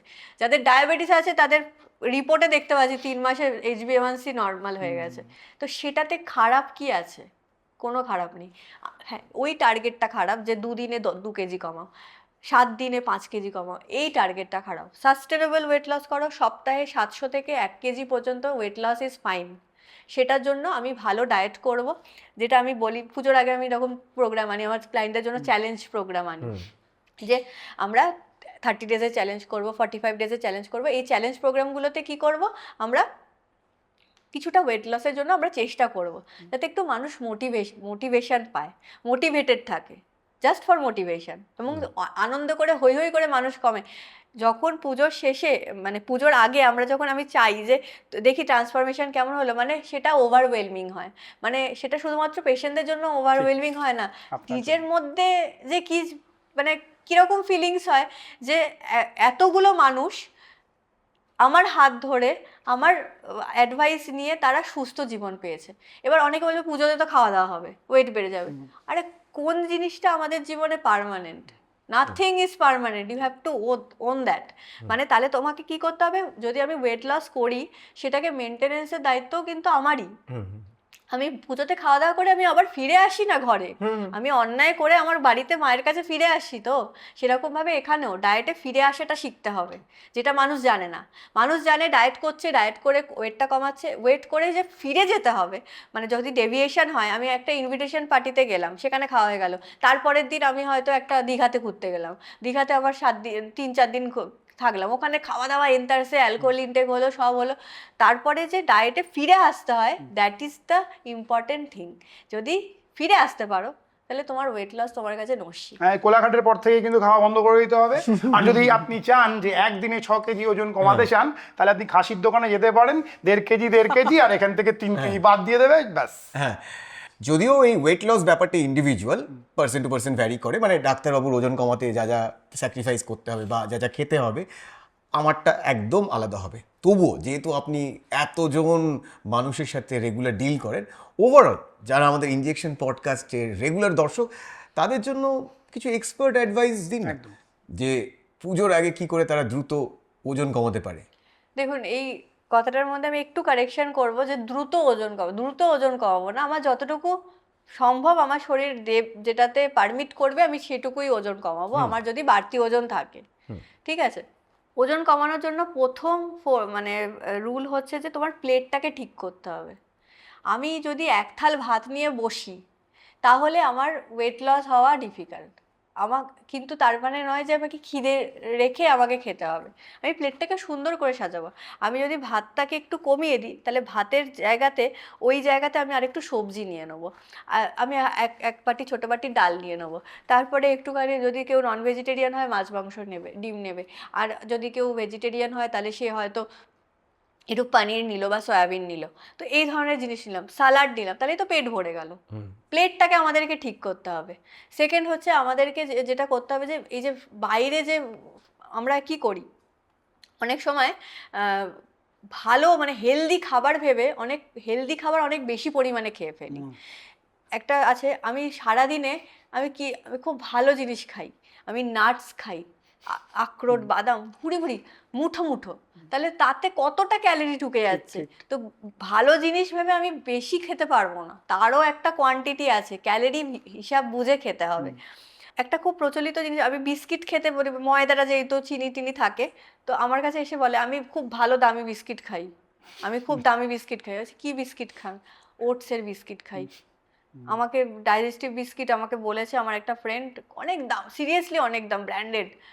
তো কি তফাৎ আছে? একটু ইনগ্রেডিয়েন্ট লিস্টটা খুলে দেখো যে কি পেছনে লেখা রয়েছে। ময়দা সর্বস্বই সব, তো সেই তো তুমি ময়দা খাচ্ছ, দাম দিয়ে ময়দা খাচ্ছ। তো সেই এই জিনিসগুলো এই খাবারগুলো খাচ্ছে। তারপরে ডার্ক চকলেট ভীষণ ভালো, মুড ভালো রাখে, পুরো ডার্ক চকলেটের একটা বড় প্যাকেট খেয়ে নিলাম। আর একটা খুব ইম্পর্টেন্ট, এখন প্রচণ্ড লোকজন মানে হেলথ কনসিয়াস, তো রিলস ফিলস দেখেছে প্রোটিন বার। প্রোটিন পাচ্ছি না, প্রোটিন নিয়ে আজকাল মানে সারাদিন ভিডিও দেখবেন, প্রোটিন লাগবে, প্রোটিন। প্রোটিন কোথা থেকে পাবো? ওই তো মানে সাইডের দোকানগুলোতে যেখানে কোল্ড ড্রিঙ্ক রাখা থাকে, পাশেই আবার প্রোটিন রাখা থাকে। প্রোটিন বার, প্রোটিন বার কিনে আছে। প্রোটিন বারে প্রোটিন কতটা আছে, সুগার কতটা আছে, আর কতটা ক্যালোরি আছে একটুখানি বসে দেখুক, তাহলেই বুঝতে পারবে। তাহলে কি হলো, আমার রং মেথডে হচ্ছে। আমি প্রোটিন খাচ্ছি, আমি মাছ মাংস ডিম খেতে পারবো না, আমি ডাল খাবো না, আমি পনির খাবো না, আমি প্রোটিন বার কিনে খাবো, সেটা আমার পয়সা আছে। আমি সিডস খাবো, আমি বাদাম যেগুলো আছে সেগুলো খাবো, কিন্তু সেগুলো কোয়ান্টিটি মেপে খাবো। সেকেন্ড। আর থার্ড হচ্ছে যে কনসিস্টেন্ট থাকতে হবে। মানে ওই ঝোঁকের বসে আমি ওজন কমাতে শুরু করলাম, 1 সপ্তাহ ওজন কমানোর ডায়েট করলাম, তারপরেই আমার ফ্রেন্ড আমাকে ডাকলো বাড়িতে যে আয় একটু আজকে বিরিয়ানি পার্টি করি। বিরিয়ানি খেলাম, খেয়ে সব ভুলে গেলাম, তাহলে কোনো লাভ হবে না। কনসিস্টেন্সিও খুব দরকার, কনসিস্টেন্সি না থাকলে তোমার ওজন কমবে না। কারণ ডায়েট খুব সোজা আমার কাছে, আমি মনে করি ডায়েট ইজ ভেরি ইজি। মানে অনেকে ভাবে ডায়েট মানে না খেয়ে থাকা, ওরকম তো নয়। আমার পেশেন্টদের যদি দেখেন, তাদের সব ডায়েট, সব খাবার থাকে, ভাত রুটি মাছ মাংস এভরিথিং থাকে। ইভেন তাদেরকে আলাদা করে রান্না করেও খেতে লাগে না, নিজে বাড়িতে যে হাজবেন্ড যেটা খাচ্ছে, বাচ্চা যেটা খাচ্ছে, সেই খাবারই খাচ্ছে, একটু কম তেলে রান্না করে খাওয়া।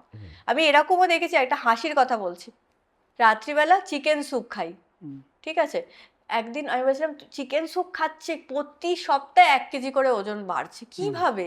আমি বলছি তুমি একটু ছবিটা আমাকে পাঠাবে, একটু চিকেন স্যুপের ছবিটা পাঠাবে। আপনি বিশ্বাস করবেন না, ফ্ল্যাশ লাইট জ্বেলে ছবিটা দিয়েছে, তো ওপরে তেলটা ভাসছে ওপরে পুরো। মানে তাহলে কি চিকেন স্যুপ খাচ্ছে, মানে ফ্যাটই যদি এত এত ফ্যাট খেয়েছে, হ্যাঁ, চিকেনটাই বেশি ফ্যাট ছিল, কতটা ক্যালোরি ঢুকে যাচ্ছে। তারপরে অ্যালকোহল ইনটেক, অনেকের অ্যালকোহল ইনটেকে নেই। এবার অ্যালকোহলটা একটা মাত্রায় খেলে খুব একটা অসুবিধা হবে না, হয়তো 30 ml বা alcohol is very dangerous to health, এবং সমস্ত অর্গ্যানসগুলোকে আমাদেরকে নষ্ট করে দেয়। কিন্তু অ্যালকোহল খেলে আমাদের মেটাবলিজমও স্লো হয়, কিন্তু সেটা অতিরিক্ত পরিমাণে। অল্প ধরুন অকেশনালি কেউ খেলেও তাতে অসুবিধা নেই, কিন্তু অ্যালকোহলের সাথে ওই সঙ্গীগুলোকে নিয়ে যে বসে, ঠিক। সেটা খুব ভয়ঙ্কর রূপ ধারণ করে। মানে ভাজা ভুজি, ফ্রেঞ্চ ফ্রাইস, এই সেই। আপনি কি খাবেন? একটুখানি ছোলা চাট বানিয়ে খেয়ে নিন, বা ধরুন একটুখানি গ্রিল চিকেন খান, এগুলোও তো টেস্টি, এটা খান। কিন্তু তা না করে কি করছে, ভাজা ভুজি নিয়ে বসছে, কোল্ড ড্রিঙ্কস নিয়ে খাচ্ছে। কোল্ড ড্রিঙ্কসে তো প্রচুর ক্যালোরি রয়েছে, প্রচুর চিনি রয়েছে, সেটা খেয়ে নিচ্ছে। একই অ্যালকোহল, তার উপর কোল্ড তারপর কোল্ড ড্রিঙ্ক, মানে তার মধ্যে একটুখানি চিকেন পকোড়া। চিকেন পকোড়া, এইগুলো যদি মাথায় রাখা যায় তাহলে কিন্তু খুব ভালো হবে। আর আরেকটা জিনিস, সেটা হচ্ছে ফিজিক্যাল অ্যাক্টিভিটি। 100%। শুধুমাত্র ডায়েট করলে ওজন কমবে না তা না, কিন্তু ফিটনেস ইজ অলসো ইম্পর্টেন্ট। আমি সেটাকেও সবসময় বলি যে physical fitness also important. Weight লসের জন্য তুমি একটুখানি ফিজিক্যাল অ্যাক্টিভিটি করো, মানে এক্সেস জিম করতে বলছি না, মানে বাড়িতে প্রাণায়াম করো, বা একটু স্কোয়াট করো, স্ট্রেংথ ট্রেনিং এর জন্য একটু স্কোয়াট করো। বেস্ট হাঁটলে ভালো, কিন্তু স্ট্রেংথ ট্রেনিংও খুব দরকার। স্ট্রেংথ ট্রেনিং এর জন্য একটু স্কোয়াট, এই জাতীয় এক্সারসাইজেস আমরা করতে পারি। এবং স্ট্রেংথ ট্রেনিং বলতে ওভারঅল স্ট্রেংথ, মানে হাতের স্ট্রেংথ, পায়ের স্ট্রেংথ, পেটের স্ট্রেংথ, বুকের স্ট্রেংথ, মানে ওভারঅল স্ট্রেংথ। শারীরিক অসুখ নিয়ে তো আলোচনা হচ্ছে, এবার আসি একটুখানি মানসিক অসুখে। তার মধ্যে খুব গুরুত্বপূর্ণ ক্লিনিক্যাল ডিপ্রেশন। দুটো জিনিস হয় আমি দেখেছি ক্লিনিক্যাল ডিপ্রেশনের ক্ষেত্রে। এক হচ্ছে যে অনেকের খাবারের ক্রেভিং খুব বেড়ে যায়, আর অনেকের ক্ষেত্রে দেখেছি খাবার হয়তো সে খাচ্ছে না, খুব ইরেগুলার, খিদেও হয়তো মরে গেছে, কিন্তু তবুও ওজন বেড়ে যাচ্ছে। একটা কথা আছে, আমাদের পেটে আমাদের সেকেন্ড ব্রেন আছে। ঠিক। সেরোটোনিন বলে একটা হরমোন আছে, সেই হরমোনটা কিন্তু আমাদের রিল্যাক্সিং হরমোন, আমাদের হ্যাপি হরমোন। সেই হরমোনটা কোথা থেকে তৈরি হয়? সবাই জানে, কিন্তু ওটা ব্রেন থেকে তৈরি হয় না, ওটা আমাদের পেটে তৈরি হয়। তো পেটটাকে আমাদেরকে ভালো পরিবেশে রাখতে হবে। যদি পেটটা ভালো রাখতে পারি, তাহলে সেরোটোনিন হরমোনও আসবে, হ্যাপি হরমোনও রিলিজ হবে, এবং আমাদের মন ভালো থাকবে। মন ভালো থাকলে শরীরও ভালো থাকবে। আপনি যে টার্মটা নিলেন, দ্যাট ইজ ক্লিনিক্যাল ডিপ্রেশন। এটার জন্য একটা ট্রিটমেন্ট হয়, প্রপার ট্রিটমেন্ট হয়, মেডিকেশান হয়। এবং এই ধরনের মেডিকেশানগুলো একটা সাইড এফেক্টস আছে, যেটা হচ্ছে আমাদের শরীর, দুটো জিনিস হয়। একটা হচ্ছে আমাদের অ্যাপেটাইট প্রচণ্ড পরিমাণে বেড়ে যায়। সেকেন্ড হচ্ছে আমাদের ওয়াটার রিটেনশন হয়, শরীরে জল জমে, একটা মানে একটা ফোলা ফোলা ভাব দেখা যায়। মানে কিছু দিনের মধ্যেই কিন্তু দেখা যায় যে মানুষটা একটু ফুলে গেছে। বা সেটা সবটা ফ্যাটের জন্য নয়, কিছুটা হচ্ছে ওয়াটার রিটেনশন হচ্ছে। আর সেকেন্ড হচ্ছে খাবার, যেটা আপনি বললেন যে এক ধরনের পেশেন্ট আছে যারা এতটাই সিভিয়ারলি মানে ডিপ্রেসড যে তারা কোনো খাবারই খাচ্ছে না, খাওয়া দাওয়া ছেড়েই দিয়েছে। আবার কিছু আছে যারা সারাক্ষণ কিছু না কিছু খেতে, মনটাকে স্যাটিসফাই করার জন্য সারাক্ষণ কিছু না কিছু খাচ্ছে। আমার কাছে এরকম একজন পেশেন্ট এসেছিলেন, আমার স্পষ্ট মনে আছে যে সে 2 মাস শুধু দুধ বিস্কিট খেয়েছিল, সারাদিন শুধু দুধ বিস্কিট খেয়েছে। মানে এটা একটা থাকে যে তারা রিপিটেটেড একটা জিনিস করতে চায়, মানে সেটা তার বিহেভিয়ারাল চেঞ্জেসও হচ্ছে, তারপর আবার ডায়েটেও সেটা হচ্ছে। মানে তার অন্য খাবারে আর কোনো কিছু না, সে শুধু দুধ বিস্কিট খাচ্ছে। এবং তাকে তার বাড়ির লোক জোর করে ডায়েটিশিয়ান কনসাল্ট করেছে, কারণ এক্সেসিভলি ওজন বেড়ে গেছে। মানে সে খুব সুন্দর চেহারার একটা মানুষ ছিলেন, কিন্তু আজকে 2 মাস 3 মাসের মধ্যে তার একটা হিউজ চেঞ্জেস এসে গেছে। যখন তাকে আমাদের কিন্তু যখন একজন ডায়েটিশিয়ান, এই যে আপনি বলেন ক্লিনিক্যাল ডায়েটিশিয়ান, শুধুমাত্র ডায়েট লিখে দিলাম, যাও গিয়ে তুমি ফলো করো, এটা আমাদের কাজ না। তার মনটাকে বুঝতে হবে, তাকে প্রপারলি কাউন্সিলিং করতে হবে যে তার শরীর মনের মধ্যে দিয়ে কী যাচ্ছে। তখন আমি ওনার সাথে ডিসকাশন করে বুঝলাম যে উনি কিন্তু ইচ্ছাকৃত করছেন না, কিন্তু ওটার প্রতি ওনার ঝোঁকটা যাচ্ছে। তো যাই হোক, আমি যখন তার ডায়েটটা সাজিয়ে দিলাম, একটু একটু করে খাবার ইন্ট্রোডিউস করলাম, সব রকম খাচ্ছে, মানে ধরুন ভাত রুটি সবই একটু একটু করে খেলাম, মানে হুট করে তো আবার চেঞ্জ করা যায় না, সব কিছুই একটু একটু করে ইন্ট্রোডিউস করছি। সব মোটামুটি 6 উইক্সের একটা স্প্যানে এটা হয়েছিল, এবং দেখেছিলাম একটা হিউজ ডিফারেন্স। এবং তাতে আপনি বিশ্বাস করবেন না, তার যে মানে এটা একটা ব্যাপার যে ওনার কিন্তু ওষুধ খাচ্ছিলেন, কিন্তু সেইভাবে ইমপ্রুভমেন্ট হচ্ছিল না। যখন ডায়েটটা ঠিক করলো, তখন একটা ড্রাস্টিক্যালি চেঞ্জেস এলো।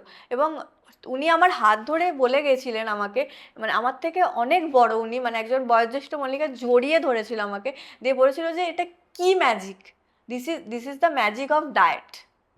ডায়েটের ম্যাজিক, যে মানুষের শরীর মন সব কিছু পরিবর্তন করতে পারে। ম্যাম, অনেক মানুষের ক্ষেত্রে দেখেছি কোনো কারণ ছাড়াই তারা সারাদিন ঝিমোন, এনার্জি পায় না। এটা কেন হয়, আর কি খেলে আমি সারাদিন একদম ফুল পাওয়ার, ফুল এনার্জিতে থাকবো? This is called brain fogging. Brain fogging মানে হচ্ছে যে আমাদের ব্রেনটা একটা যেন মনে হচ্ছে একটা কুয়াশায় ঢেকে গেছে। মানে আমরা কি করব, ডিসিশন মেকিংটা আমাদের মানে স্পষ্ট নয়। আমাদের প্রিফ্রন্টাল কর্টেক্স যেটা ব্রেনে থাকে, সেই পার্টটা স্লো হয়ে যায়। আর ওর কাজ হচ্ছে যে ডিসিশন মেক করা, ফিউচার প্ল্যানিং করা। তার ফলে কি হচ্ছে, যখন আমাদের ওই পার্টটা মানে স্লো হয়ে যাচ্ছে, তখন আমরা কি করব পরের স্টেপে বুঝতে পারি না। সকাল থেকে উঠে একটা অস্থির ভাব যে কি করব, আমার আজকে কি করণীয়, বা কিছু ভালো লাগছে না। এই যে ভালো না লাগার একটা রোগ আছে, কি রোগ না, ভালো না লাগা, ভালো লাগছে না, এই একটা রোগ আছে। এই যে ফোন ঘাঁটছি তো ফোন ঘেটে যাচ্ছি, একটা বই পড়ছি, বইটা পড়ে যাচ্ছি, কি যে পড়ছি কিছুই মাথায় ঢুকছে না। ঘরে ঢুকে আমি বুঝতেই পারছি না যে কি জন্য ঢুকলাম, মানে আমি এই ঘরে এলাম কি জন্য এলাম বুঝতে পারছি না। তো এই জিনিসগুলো হতে থাকে। তো এটা হচ্ছে ওই যেটা আমি বললাম যে ব্রেনের ওই ফাংশনিংটার প্রবলেম হচ্ছে, এবং কিছু ভিটামিনসের ডেফিসিয়েন্সি বা কিছু খাবারের ডেফিসিয়েন্সির জন্য এটা হতে পারে। আর সব থেকে ইম্পর্টেন্ট হচ্ছে ঘুম আর স্ট্রেস। যখন আমরা ঘুমোই, তখন আমাদের কি হচ্ছে, ব্রেনটা কি করছে, ডিটক্সিফাই হচ্ছে, ক্লিনিং হয়, ব্রেনের ক্লিনিং। সেই ক্লিনিংটা যখন হচ্ছে না, ঘুমটা না ভালো হওয়ার কারণে, তখনই ওই ব্রেনের ওই জায়গাটা স্লো হয়ে যাচ্ছে। আর স্ট্রেস, কর্টিজল হরমোন বা নেগেটিভ মানে যে ফিলিংসগুলো, যেমন রাগ দুঃখ, যাদের প্রচণ্ড পরিমাণে বেশি থাকে, অনেকে দেখবেন অল্পতেই রেগে যায়, অল্পতেই দুঃখ পায়, ইমোশনাল, তো এদের ক্ষেত্রে কিন্তু এই ব্রেন ফগিংটা বেশি হয়, কারণ তাদের ওই ফ্রন্টাল কর্টেক্সটা মানে ওই কর্টিজল হরমোনের জন্য কি হয়, স্লো হয়ে যায়। কিছু খাবার আছে যে খাবারগুলো খেলে আমাদের ব্রেন অ্যাক্টিভিটিটা ভালো থাকতে পারে, তার মধ্যে ফ্যাটি ফিশ খুব ইম্পর্টেন্ট। অনেকে দেখবেন ইলিশ মাছ খেলে হ্যাপি হয়ে যায়, সবাই ওমেগা খেলে না দেখলে, দেখলেই একদম। আর সেকেন্ড হচ্ছে যে সবুজ শাকসবজি, বেরিজ, নাটস, এগুলো খুব ভালো। বানানা খেতে পারে, বানানাতে ভিটামিন B6 অ্যান্ড ফাইবার আছে, যেটা সেরোটোনিনের সাথে সংযুক্ত, তো বানানা আমরা খেতে পারি। কফি দিনে 3-4টে কফি খাচ্ছি, কফি ফ্ল্যাভোনয়েডস কি করছে, আমাদের ব্রেন অ্যাক্টিভিটিটাকে ভালো রাখছে, কফিটা খুব ভালো মানে খাবার। এই ধরনের খাবারগুলো আমরা ডায়েটে রাখতে পারি, যেগুলো আমাদেরকে ব্রেন বুস্ট করবে। ম্যাম, কিছু মানুষ আছে যারা মানে প্যাঁচার বংশধর, মানে আমরা রাত জাগি, রাত্রিবেলায় বেশি আইডিয়াস আসে, শান্ত থাকে, মনোযোগ বেশি দেওয়া যায়, তখন দেখেছি অনেকেরই সুইট ক্রেভিং হয়, কারোর চিপস বা অন্য কিছু মাঞ্চ করতে ইচ্ছে করে, বা কেউ রাত জেগে সিরিজ দেখছে তখন খাপাখাপ খেয়ে যাচ্ছে, হয়তো একটা গোটা আইসক্রিমের টাব সে একটা রাতে খেয়ে নিল। এইটাকে কিভাবে কন্ট্রোল করা যায়? কন্ট্রোল না, আমি বলবো যে কিভাবে কি হেলদি জিনিস দিয়ে রিপ্লেস করা যায়। এটা বেসিক্যালি কি হয়, মানে যারা বেশিক্ষণ জেগে থাকে, খিদে পায়, ডেফিনেটলি খিদেটাকে আমরা ওইভাবে আর কি চ্যানেলাইজ করে দিই যে খিদে পেলে তো ভালো খাবারও খাওয়া যায়, কিন্তু ওই যে বললেন সুগার ক্রেভিং হচ্ছে। সুগার ক্রেভিং কেন হয়? প্রথমত হচ্ছে যারা রাত্রিবেলায় কার্বোহাইড্রেট সমৃদ্ধ বেশি খাবার খায়, মানে ভাত রুটি সর্বস্ব, প্রোটিন নেই কিছুরই, তাদের তাড়াতাড়ি খিদে পেয়ে যায়। হাই কার্বোহাইড্রেট খাওয়ার মানেই আমাদের সুগার ক্র্যাশ হচ্ছে কিছুক্ষণের মধ্যেই। এবার সুগার ক্র্যাশ যেই হচ্ছে, তখনই সুগারের প্রতি একটা আসক্তি তৈরি হয়, মানে সব জায়গায় সুগার খুঁজতে থাকি। যখনই এই জিনিসটা হয়, তখন আমাদেরকে কি করতে হবে, একটা বড় ডার্ক চকলেটের প্যাকেট রেখে দেবো বাড়িতে প্রতিদিন। যাদের এরকম হয় তারা তো জানে আমার হয়, তো তাদের রাখবো। কত পার্সেন্ট? হ্যাঁ, মোটামুটি 70%-এর ওপরে, 70% প্লাস। ওকে। কিন্তু সেই প্যাকেটটা পুরোটা খাবো না, হয়তো একটা বা দুটো স্কোয়ার খেলাম, দ্যাট ইজ এনাফ, খাওয়া যেতে পারে। আর একটা সাজেশন দিচ্ছি খুব ভালো, দারুণ, ডিজার্টের মধ্যে আইসক্রিমের কথা বললেন, ওইটা টক দই নিলাম, টক দইয়ের মধ্যে একটু চিয়া সিডস দিয়ে দিলাম, দিয়ে একটু খেজুর ক্র্যাশ করে দিয়ে দিলাম বা স্ট্রবেরি দিয়ে দিলাম, ওটাকে কিন্তু আমরা রিলিশ করে খেতে পারি। এবং সেটাতে একটুখানি যদি একটু ফ্রিজে রেখে দিলাম, ঠান্ডা করে নিলাম, তাহলে তো আইসক্রিমের মতোই লাগবে খেতে। দারুণ। খেজুর খেতে পারি, একটা বা দুটো খেজুর খেলেই কিন্তু মোটামুটি সুগার ক্রেভিংটা অনেকটা চলে যায়। তো এটা আমরা করতে পারি, এই ধরনের কিছু জিনিস খেতে পারি, বা ফল খেতে পারি। একটা প্রচলিত ধারণা রয়েছে যে ফল রাত্রিবেলা খাওয়া উচিত না, এটা কি ঠিক? এবার রাতে অনেকে যারা কাজ করছে তাদের জন্য, যারা রাত্রে খেয়ে দিয়ে ঘুমিয়ে পড়বে, তাদেরকে আমি সাজেস্ট করব না ফল খাওয়ার জন্য, কারণ তখন আমাদের ডাইজেস্টিভ প্রক্রিয়াটা অনেক স্লো হয়ে যায়। তো সেই সময় যদি আমরা ফল খাই, সেটা আমাদের শরীর হজম করতে পারবে না, এবং আমাদের অ্যাসিডিটি হওয়ার, অ্যাসিড রিফ্লাক্স হওয়ার, রাত্রে ঘুমিয়ে আছি আমার ওপরে খাবার উঠে আসছে, এইরকম ফিল হতে পারে। তো সেটা না, যদি ধরুন কেউ নাইট শিফট করছে, সে ফল খেতেই পারে, সে তো জেগে রয়েছে, তার তো ওটাই প্যাটার্ন, সে খেতে পারে। কিন্তু একটা নর্মাল ইন্ডিভিজুয়াল, নর্মাল অ্যাডাল্ট, যে নর্মাল লাইফ লিড করে, রাত্রি 10টা-11টার সময় ঘুমিয়ে পড়ে, তার জন্য আমি বলবো যে 6টার পরে না খাওয়াই ভালো। কারণ রাতের দিকে খেলে কি হবে, এক তো হচ্ছে অন্য খাবারগুলো হ্যাম্পার্ড হবে, ডিনারের টাইমটা লেট হয়ে যাবে, বা ডিনারের পরেও যদি খায়, সাথে সাথে খেলে ওই অ্যাসিডিটির একটা সমস্যা থাকতে পারে। তো menopause, pre menopausal phase, post menopausal phase, তো এই প্রি মেনোপোজাল ফেজের যারা মহিলা, তারা কি ধরনের ডায়েট ফলো করবে, আর যাদের অলরেডি মেনোপোজ হয়ে গেছে তারা কি ধরনের খাবার খাবে? প্রি মেনোপজটা হচ্ছে সেই স্টেজটা যখন আমাদের পিরিয়ড স্টপ হয়ে যাবে, তার 5 থেকে 6 বছর বা 10 বছর আগে থেকে স্টেজটা শুরু হয়। কিন্তু এখন এত লাইফস্টাইল ফাস্ট যে এই স্টেজটা অনেক আগে এসে যাচ্ছে। আফটার 35ই মানে মেয়েরা কিন্তু নোটিস করছে তার মধ্যে বডিতে চেঞ্জেস আসছে, অনিয়মিত পিরিয়ড হচ্ছে, হঠাৎ হঠাৎ করে ওয়েট গেন হচ্ছে। আগে যে মানুষটা যেরকম খাবার দাবার খেয়ে অভ্যস্ত ছিল, এখন সেই খাবারই খাচ্ছে, কিন্তু প্রতি মাসেই দেখছে একটু একটু করে ওয়েট গেন হচ্ছে। এটা হচ্ছে, এইটা নোটিস করা গেছে। এই সময় কি হয়, ইস্ট্রোজেনের একটা ফ্ল্যাকচুয়েশন হয়, ওঠানামা হচ্ছে। ইস্ট্রোজেনের ফ্ল্যাকচুয়েশন হওয়ার পরে এই ধরনের সমস্যাগুলো হয়। আমি কয়েকটা সহজ উদাহরণ দিচ্ছি, যেগুলো আমাদের দর্শকরা খুব ভালো রিলেট করতে পারবে।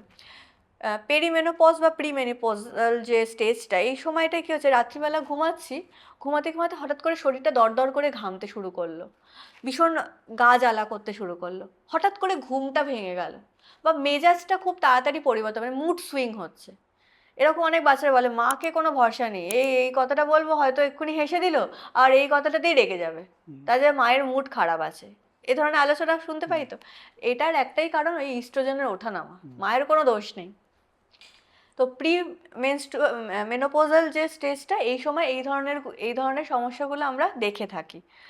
আর মেনোপজাল স্টেজটা হচ্ছে যে 1 বছরের বেশি সময় ধরে আমাদের যখন পিরিয়ড স্টপ হয়ে গেছে, দ্যাট ইজ মেনোপজ, যেটা আফটার 45 to 50 ইয়ার্স, মানে অ্যাভারেজ ইন্ডিয়ান লেডিসদের মধ্যে আমরা দেখতে পাই। এবং এই সময় আমাদের শারীরিক একটা মানে হিউজ চেঞ্জেস হয়। আপনারা অনেকেই শুনেছেন এই কথাটা যে মেয়েদের তো হার্ট অ্যাটাক হয় না, ছেলেদেরই হার্ট অ্যাটাক হয়, ছেলেরাই হার্ট অ্যাটাক হয়ে মরে। কিন্তু কেন হয়? কেননা ইস্ট্রোজেন হরমোনটা আমাদের হার্টকে প্রোটেক্ট করে। এই ইস্ট্রোজেন হরমোনটা যেই কমে যায় আমাদের শরীরে আফটার মেনোপজ, আমাদের হার্টের শিলটা চলে যাচ্ছে। তখন কিন্তু ছেলেদের থেকেও মেয়েদের দ্বিগুণ চান্স আছে হার্ট অ্যাটাকের। সেকেন্ড হচ্ছে, হাড় থেকে ক্যালসিয়াম বেরিয়ে যাচ্ছে, হাড়টা ফাঁপা হয়ে যাচ্ছে। এটা একটা বিশাল বড় মানে, কারণ তারা যখন আর্লি স্টেজে ক্যালসিয়াম সেইভাবে ইনটেক করেনি, তো যত বয়স বাড়ছে তত তো ক্যালসিয়াম কমতে থাকছে শরীর থেকে, হাড় দুর্বল হচ্ছে, এবং এই স্টেজে সেটা ভয়ঙ্কর রূপ ধারণ করে। মানে মেনোপজের 5 থেকে 7 বছরের মধ্যে প্রচুর পার্সেন্টেজ অফ মানে হাড় ক্ষয়ে যায়, এবং ক্ষয়ে গিয়ে আমাদের ক্যালসিয়ামটা চলে আসে আমাদের ব্লাডে। তো হাড়ে ব্যথা, মানে অনেকে বলে যে বয়স হয়েছে, বয়সের ব্যথা। ইগনোর করবেন না, বয়সের ব্যথা বলে কিছু হয় না। এটা হচ্ছে তার মানে আপনার হাড় দুর্বল হচ্ছে। হ্যাঁ, এটা একটা জিনিস। আর থার্ড হচ্ছে যে হাঁচি কাশি হলে টয়লেট বেরিয়ে যাচ্ছে, এইটাও কিন্তু আফটার 50 মেয়েদের মধ্যে নোটিস করা যায়। তো এটা একটা মেনোপজাল একটা চেঞ্জ। তো এরকম কিছু চেঞ্জেস, প্লাস ওয়েট গেন, যেটা খুব কমন প্রবলেম, যে আফটার 50 ওয়েট প্রচণ্ড পরিমাণে বেড়ে যাচ্ছে, মানে কিছু না খেয়েও ওয়েট বেড়ে যাচ্ছে, এবং একটা দুশ্চিন্তা, একটা মানে ঘুম কম, এই ধরনের জিনিসগুলো এই সময়ে খুব বেশি থাকে। তো এই স্টেজগুলোতে খাবারের ইম্পর্টেন্স হিউজ। মানে শুধু পেন কিলার খেয়ে নিলাম, ওষুধ খেয়ে নিলাম, that is not the solution. আমাদের ডায়েটটা খুব ভালো হতে হবে। এই সময় যেহেতু আমাদের প্রচণ্ড পরিমাণে মাসল লস হয়, সেই জন্য আমাদেরকে করতে হবে ভালো কোয়ালিটির প্রোটিন খেতে হবে। আমি দেখেছি আমাদের ইন্ডিয়ান সোসাইটিতে, সে বাঙালি হোক নন বেঙ্গলি হোক, মায়েদের মধ্যে একটা স্নেহের কারণে হোক বা যে কোনো কারণে হোক, বড় পিসটা মাছের কোনোদিনই নিজের জন্য রাখে না, বাড়ির ছোটদের জন্য রাখে বা নিজের হাজব্যান্ডের জন্য রাখে। নিজে কিন্তু ছোট পিসটাই খায়। নিজের যত্ন নিতে হবে, প্রোটিনটা তোমাকেও খেতে হবে, তবেই তো তোমার মাসেল রিকভার হবে। এই সময় অনেকে একদম মানে পাতলা ঝোল খাচ্ছে, মানে তেল মশলা কিছু খাই না, মানে তেল খাচ্ছে না, কোনো গুড ফ্যাট খাচ্ছে না, কোনো ড্রাই ফ্রুটস নাটস তো মানে দূরের কথা, মানে অত দামি জিনিস আমি নিজের জন্য খাবো, এরকম একটা মেন্টাল ব্যাপার। কিন্তু এগুলো খুব দরকার, গুড ফ্যাট খুব প্রয়োজন। আমরা ফ্যাটকে ভিলেন বানিয়ে দিয়েছি, কিন্তু ফ্যাট না থাকলে আমাদের হরমোন তৈরি হবে না। ফাইটোইস্ট্রোজেন, যেটা হচ্ছে রেপ্লিকা অফ ইস্ট্রোজেন, আমাদের উদ্ভিজ্জ প্রোটিন থেকে আমরা পাই। সয়াবিন, টফু, এগুলো আমরা খেতে পারি। তারপরে ফ্ল্যাক্স সিডস আমরা খেতে পারি। তো এই ফাইটোইস্ট্রোজেন এটা থেকে পেয়ে যাব। তো এই ধরনের খাবারগুলো ডায়েটে রাখতে হবে। হাই ফাইবার ফুড খেতে হবে। মাছ, মাংস, ডিম সহ নন ভেজিটেরিয়ানরা খাবে, ভেজিটেরিয়ানরা ভালো কোয়ালিটির ডাল খাবে, রাজমা খাবে, তারপর মাশরুম খাবে। তো এই ধরনের খাবারগুলো যদি আমরা ডায়েটে রাখি, এবং ক্যালসিয়াম রিপ্লেসমেন্ট ভীষণ জরুরি, কারণ ক্যালসিয়াম যদি আমি না খাই তাহলে আমাদের হাড় আরও ক্ষইতে শুরু করবে, এবং হাড়ের ব্যথা চরম রূপ ধারণ করবে, এবং কিছু এজের পরে একটা জিনিস দেখতে হয়, হাড় ভেঙে পড়ে গেলাম, কোনোদিনও সেই পড়াতে কেউ ভেঙে যাবে না হাত পা, কিন্তু তার ভেঙে যাচ্ছে। অল্প এরকম ঠোকা লাগলো, হাতটা ভেঙে গেল। এটা আপনারা নোটিস করেছেন বাড়ির বড়দের মধ্যে একটা স্টেজের পরে, এবং সেটা মহিলাদের বেশি হচ্ছে। এই হরমোনসের ডামাডোলের জন্যই হচ্ছে। এবং আমরা সেই জন্য ক্যালসিয়াম জাতীয় খাবার খাবো, দুধের প্রোডাক্টস আমরা খাবো। হ্যাঁ, দুধের প্রোডাক্টস যারা খেতে পারে না তাদেরকে আমি বলবো নাড়ু খাও। তিলের নাড়ু তো তোমাদের প্রিয়, সেটা তো মিষ্টি মিষ্টি খেতে ভালো লাগে, ওটা খাও। ছোট মাছ খাও, ছোট মাছের মধ্যে যে হাড়টা আছে ওটা তো চিবিয়ে খেতে পারবো। পুঁটি মাছ, তারপরে মৌরলা মাছ, এই ট্যাংরা মাছ, এই মাছগুলো ডায়েটে রাখো, তাহলেও কিন্তু ক্যালসিয়াম রিপ্লেসমেন্ট হচ্ছে। আর আমি সবাইকে রিকোয়েস্ট করবো, আফটার 50 প্লিজ ডেক্সা স্ক্যান বলে একটা টেস্ট হয়, সেটা করুন। ক্যালসিয়াম ডেফিসিয়েন্সি হচ্ছে কি না সেটা ব্লাডে, ক্যালসিয়াম ডেফিসিয়েন্সি বোঝা যায় না ব্লাড টেস্ট করে। অনেকের ক্যালসিয়াম ঠিক থাকে কিন্তু তাদের কিন্তু ক্যালসিয়াম শরীরে আস্তে আস্তে কমছে। তাদেরকে বলবো হাড়ের ঘনত্বটা মেজার করুন। এটা কোনো নিজের কোনো আতিশয্য নয়, এটা আমরা করতেই পারি। বছরে একবার বা দুবার যদি আমরা ডেক্সা স্ক্যান করি তাহলে আমরা বুঝতে পারবো যে আমাদের হাড়ের ঘনত্বটা ঠিক আছে কিনা। এটা আমি বলবো সবাইকে করতে একটা এজের পরে। আপনার কাছে কখনো এরকম এসছে যে মিষ্টির দোকানের মালিক ও তার পরিবারের লোক ওয়েট লস আপনার কাছে ডায়েট চেয়ে এসছে? একদম। কি বলছেন অবশ্যই কি বলছেন, ভালো করে মিষ্টি খাবেন আপনার দোকানে? প্রথমে তো সে বলে তা না। স্বীকার করে না যে সে মিষ্টি দোকানের মালিক, কারণ তারপরে এটা একটা- ওয়েট লস হয়ে গেলে কি আপনার জন্য মিষ্টি প্যাকেট আনে? হ্যাঁ, এটা হয়েছে। এটা হয়েছে লেও। মিষ্টির প্যাকেট, এবং আমি খুশিও হই। হুম হুম মিষ্টি খাবো না কেন? হুম কে বারণ করেছে মিষ্টি আরে খেতে? প্রত্যেক দিন নতুন নতুন মিষ্টির দোকান ঝলমল ঝলমল করছে। হ্যাঁ, হ্যাঁ, তাহলে মিষ্টিটাকে তো সবাই ভিলেন বানিয়ে দিয়েছে। আর মিষ্টি তো আহারে। একটা ট্রিট। কারোর বাড়িতে ছেলে হয়েছে, মেয়ে হয়েছে, মিষ্টি খাওয়াচ্ছে, এটা তো আমাদের ট্র্যাডিশন। মিষ্টিটাকে ভিলেন কেন? মিষ্টি আমরা বেশি খাবো না। হুম এবং ধরুন আপনি ওয়েট লসের কথা, আমি ওয়েট লস প্রসঙ্গে পরে আসছি। যারা ধরুন এমনি নর্মাল, তাদের ওয়েট বেশিও নেই, কিছু নেই, তাদের ডায়াবেটিস নেই, তারা তো খেতেই পারে। তবে দিনে একটা মিষ্টির প্যাকেট কেন খাবো? হয়তো সপ্তাহে একটা মিষ্টি খেলাম। সেটা আমি যারা মেনটেনেন্স প্রোগ্রামে রয়েছে, মানে ওয়েট লস হয়ে গেছে, তাদেরকেও সাজেস্ট করি। এবং সুগার ফ্রি মিষ্টি এখন অনেক রকম রয়েছে। আমি তো আমার পেজে একটা দিয়েছিলাম, মানে নলেন গুড়ের সন্দেশ। হ্যাঁ, তো মানুষ একেবারে খুব খুশি যে দিদি আমাকে নলেন গুড়ের সন্দেশ দিয়েছে।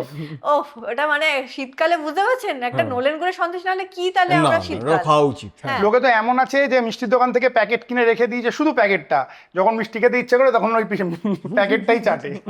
কি করবে, খেতে দিচ্ছে মিষ্টি না। দোকানের পাশ দিয়ে গেলেও তো একটা মনের মধ্যে হয় না যে একটু যাই। তো খাওয়া যায় না এমন, এটা একদম ভুল কথা। এবার যারা ডায়াবেটিক, HbA1c একদম 12-15 ক্রস করে গেছে, তাদেরকে বলি ভাই তোমরা রাশ টানো, তোমাদেরকে একটুখানি আগে কমাও, তারপর তুমি মিষ্টি খাও। সপ্তাহে একটা খেলে তাতে কিছু এসে যায় না, কিন্তু তুমি যদি একদম লাগামহীনভাবে মিষ্টি খাও তাহলে সেটা তোমার অনেক প্রবলেম হতে পারে। সেটা বাচ্চাদের ক্ষেত্রেও প্রবলেম হতে পারে, দাঁতটা নষ্ট হয়ে যাবে, ক্যাভিটি হয়ে যাবে। তো সেটাও আছে, কিন্তু মিষ্টি একেবারে ভিলেন, মিষ্টি খাওয়াই যাবে না আমি সেটা বলি না। একটা রোগ রয়েছে এখন খুব কমনলি মহিলাদের মধ্যে দেখতে পাওয়া যায়, যেটা আগের জেনারেশনে সচরাচর দেখা যেত না, সেটা হচ্ছে PMOS, একটা হরমোনাল ডিজিজ। এবার এক্ষেত্রে কিভাবে ডায়েটারি চেঞ্জেসের মাধ্যমে এটাকে কন্ট্রোল করা যায়, নাম্বার 1। নাম্বার 2, PMOS যাদের থাকে তাদের খুব তাড়াতাড়ি ওয়েট রিডিউস হয় না। 100টা মেয়ে যদি আমার কাছে আসে, তার মধ্যে 70টা মেয়ের মধ্যে আজকে কমন। প্রথমে সত্যি এই প্রশ্নটাই আসে, মানে যখনই পেশেন্ট আসছেন উনি আমাকে বলছেন যে দিদি আমার PCOS আছে, আমার ওয়েট তো কমেই না, ছেড়ে দিন, আর মুখে ব্রণ সারাক্ষণ, মানে কিছু ভালো লাগে না দেখতে, আর মুখে লোম, এই জিনিসগুলো নিয়েই কিন্তু মানুষরা আসে, মানে মেয়েরা আসে। আর এটার সবথেকে মেন রিজন হচ্ছে ইনসুলিন রেজিস্ট্যান্স। মানে ইনসুলিন রেজিস্ট্যান্স যখন হচ্ছে তখন আমাদের ইনসুলিন এত বেড়ে যাচ্ছে শরীরে, সেটা কি করছে, আমাদের ওভারিকে প্রভোগ করছে, গিয়ে ওকে মানে ইনসিস্ট করছে বেশি বেশি করে পুরুষ হরমোন রিলিজ করো। মানে আমাদের শরীরে টেস্টোস্টেরন থাকে, মেয়েদের শরীরে অল্প, খুবই নেগলিজেবল, কিন্তু সেটা অনেক বেশি পরিমাণে রিলিজ হচ্ছে। যেমন অবাঞ্ছিত লোম, তারপর গলার স্বরও অনেকে চেঞ্জ হয়ে যায়। আপনার এটা খুব মানে রেয়ার কেস, বাট হয়। ব্রণ হচ্ছে মুখে প্রচণ্ড পরিমাণে, তারপর পিরিয়ড ডিলেড হচ্ছে। তো এইগুলো হচ্ছে কমন সিমটমস। অনেকে পিসিওডি বা পিসিওএস এর ডায়েট করার জন্য ইন্টারনেট ঘেঁটে দেখে যে ইন্টারনেটে এই ডায়েট আছে এই রকম। আমার কাছে এরকমও একজন পেশেন্ট এসেছিলো, বা একটা 16-17 বছরের একটা মেয়ে, ওই 11-12 পড়ে, এখনকার আর কি জেনারেশন। তো সে ইউটিউবে দেখেছে, মানে মেডিসিন দেখেছে, সেই মেডিসিন নিজে মানে পকেট মানি কেটে মানে টাকাটা দিয়ে কিনেছে, নিজের ওষুধ খাওয়া শুরু করে দিয়েছে। তারপরে বিভিন্ন রকমের ডায়েট চেষ্টা করেছে, মানে সিভিয়ারলি ক্র্যাশ ডায়েট, মানে যেখানে প্রচণ্ড নিউট্রিশনাল ডেফিসিয়েন্সি হতে পারে, ফলের রস, স্যুপ এইসব খেয়ে মানে থেকেছে। কিছু তো কমেইনি, পিরিয়ড মানে 1 বছর পর্যন্ত হয়নি, মানে 1 বছর ধরে কোনো পিরিয়ডই হয়নি। তার বাবা আমার কাছে নিয়ে এসে বলেছে যে কি সমস্যা একটু দেখুন। তখন যখন তার ডায়েটটা সাজাতে বসি, আমি তো আমার মাথায় হাত হয়ে গেছে যে আজকের জেনারেশন মানে এত বড় একটা সমস্যাকে ইন্টারনেট ঘেঁটে ট্রিটমেন্ট করছে, যেটা একদমই গ্রহণযোগ্য নয়। পিসিওডি বা পিসিওএস এর পেশেন্টদেরকে করতে হবে কি, যদি তাদের ওয়েট বেশি থাকে, তাদের মেন সলিউশন হচ্ছে ওয়েট লস, এবং আমাদের উদ্দেশ্য হবে ডায়েটের মাধ্যমে এই হরমোনগুলোকে রেগুলেট করা। প্রথম যেটা আমাকে বলতে হবে সেটা হচ্ছে যে রিফাইন্ড কার্বোহাইড্রেট বন্ধ করে দেওয়া। মানে রিফাইন্ড কার্বোহাইড্রেট মানে যেগুলো ময়দা, লুচি, পরোটা, বিস্কিট, এইগুলো একটু অ্যাভয়েড করতে হবে। প্যাকেট জাতীয় খাবার যেগুলো আছে, তারপর চিপস, তারপরে রোল, চাউমিন, এগুলো একটু অ্যাভয়েড করতে হবে। অনেকে কর্নফ্লেক্স খাচ্ছে, ফ্লেভার্ড কর্নফ্লেক্স খাচ্ছে, এই ধরনের কোল্ড ড্রিঙ্ক, আইসক্রিম, এই জাতীয় খাবারগুলোকে স্টপ করে দিতে হবে।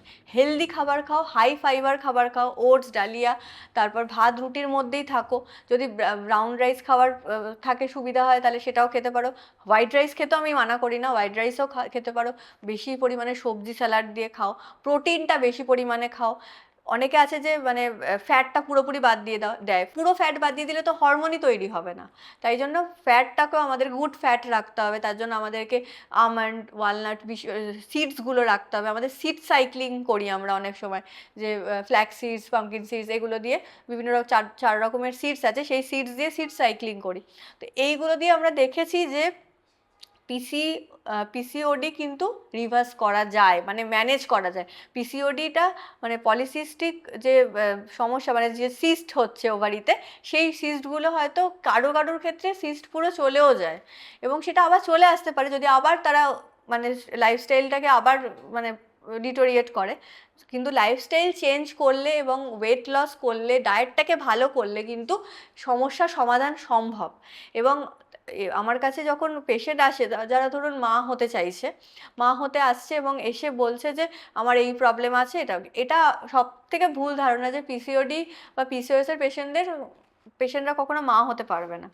অবশ্যই, যেহেতু পিরিয়ড ডিলেট, তো সেই ক্ষেত্রে একটা ফার্টিলাইজেশনের এটা নিয়ে একটা সমস্যা থাকতে পারে, কিন্তু তার মানে এই নয় যে সে কখনো মা হতে পারবে না। আমি দেখেছি যে যদি কোনো পেশেন্ট 70 কেজি ধরুন, তার যদি 10%ও ওয়েট লস করেছে, অনেকটাই হরমোনসগুলো রেগুলেট হয়ে যায়, এবং সে কিন্তু খুব ভালোভাবেই মা হতে পারবে। হয়তো সময়টা একটু বেশি লাগতে পারে, কিন্তু অবশ্যই সে মা হতে পারবে। এবং পিসিওডি হলে যে ওয়েট কমে না, এটাই হচ্ছে সব থেকে বড় প্রবলেম, যে মেয়েদের মধ্যে ধৈর্যের অভাব। যে পিসিওডি হয়েছে, আমি ওয়েট লস করতে পারছি, যেহেতু প্রথম দিকে স্লো হচ্ছে, তারা কি করছে, কিছুটা ডায়েট করার পরে ডায়েটটা ছেড়ে দিচ্ছে, হাল ছেড়ে দিচ্ছে।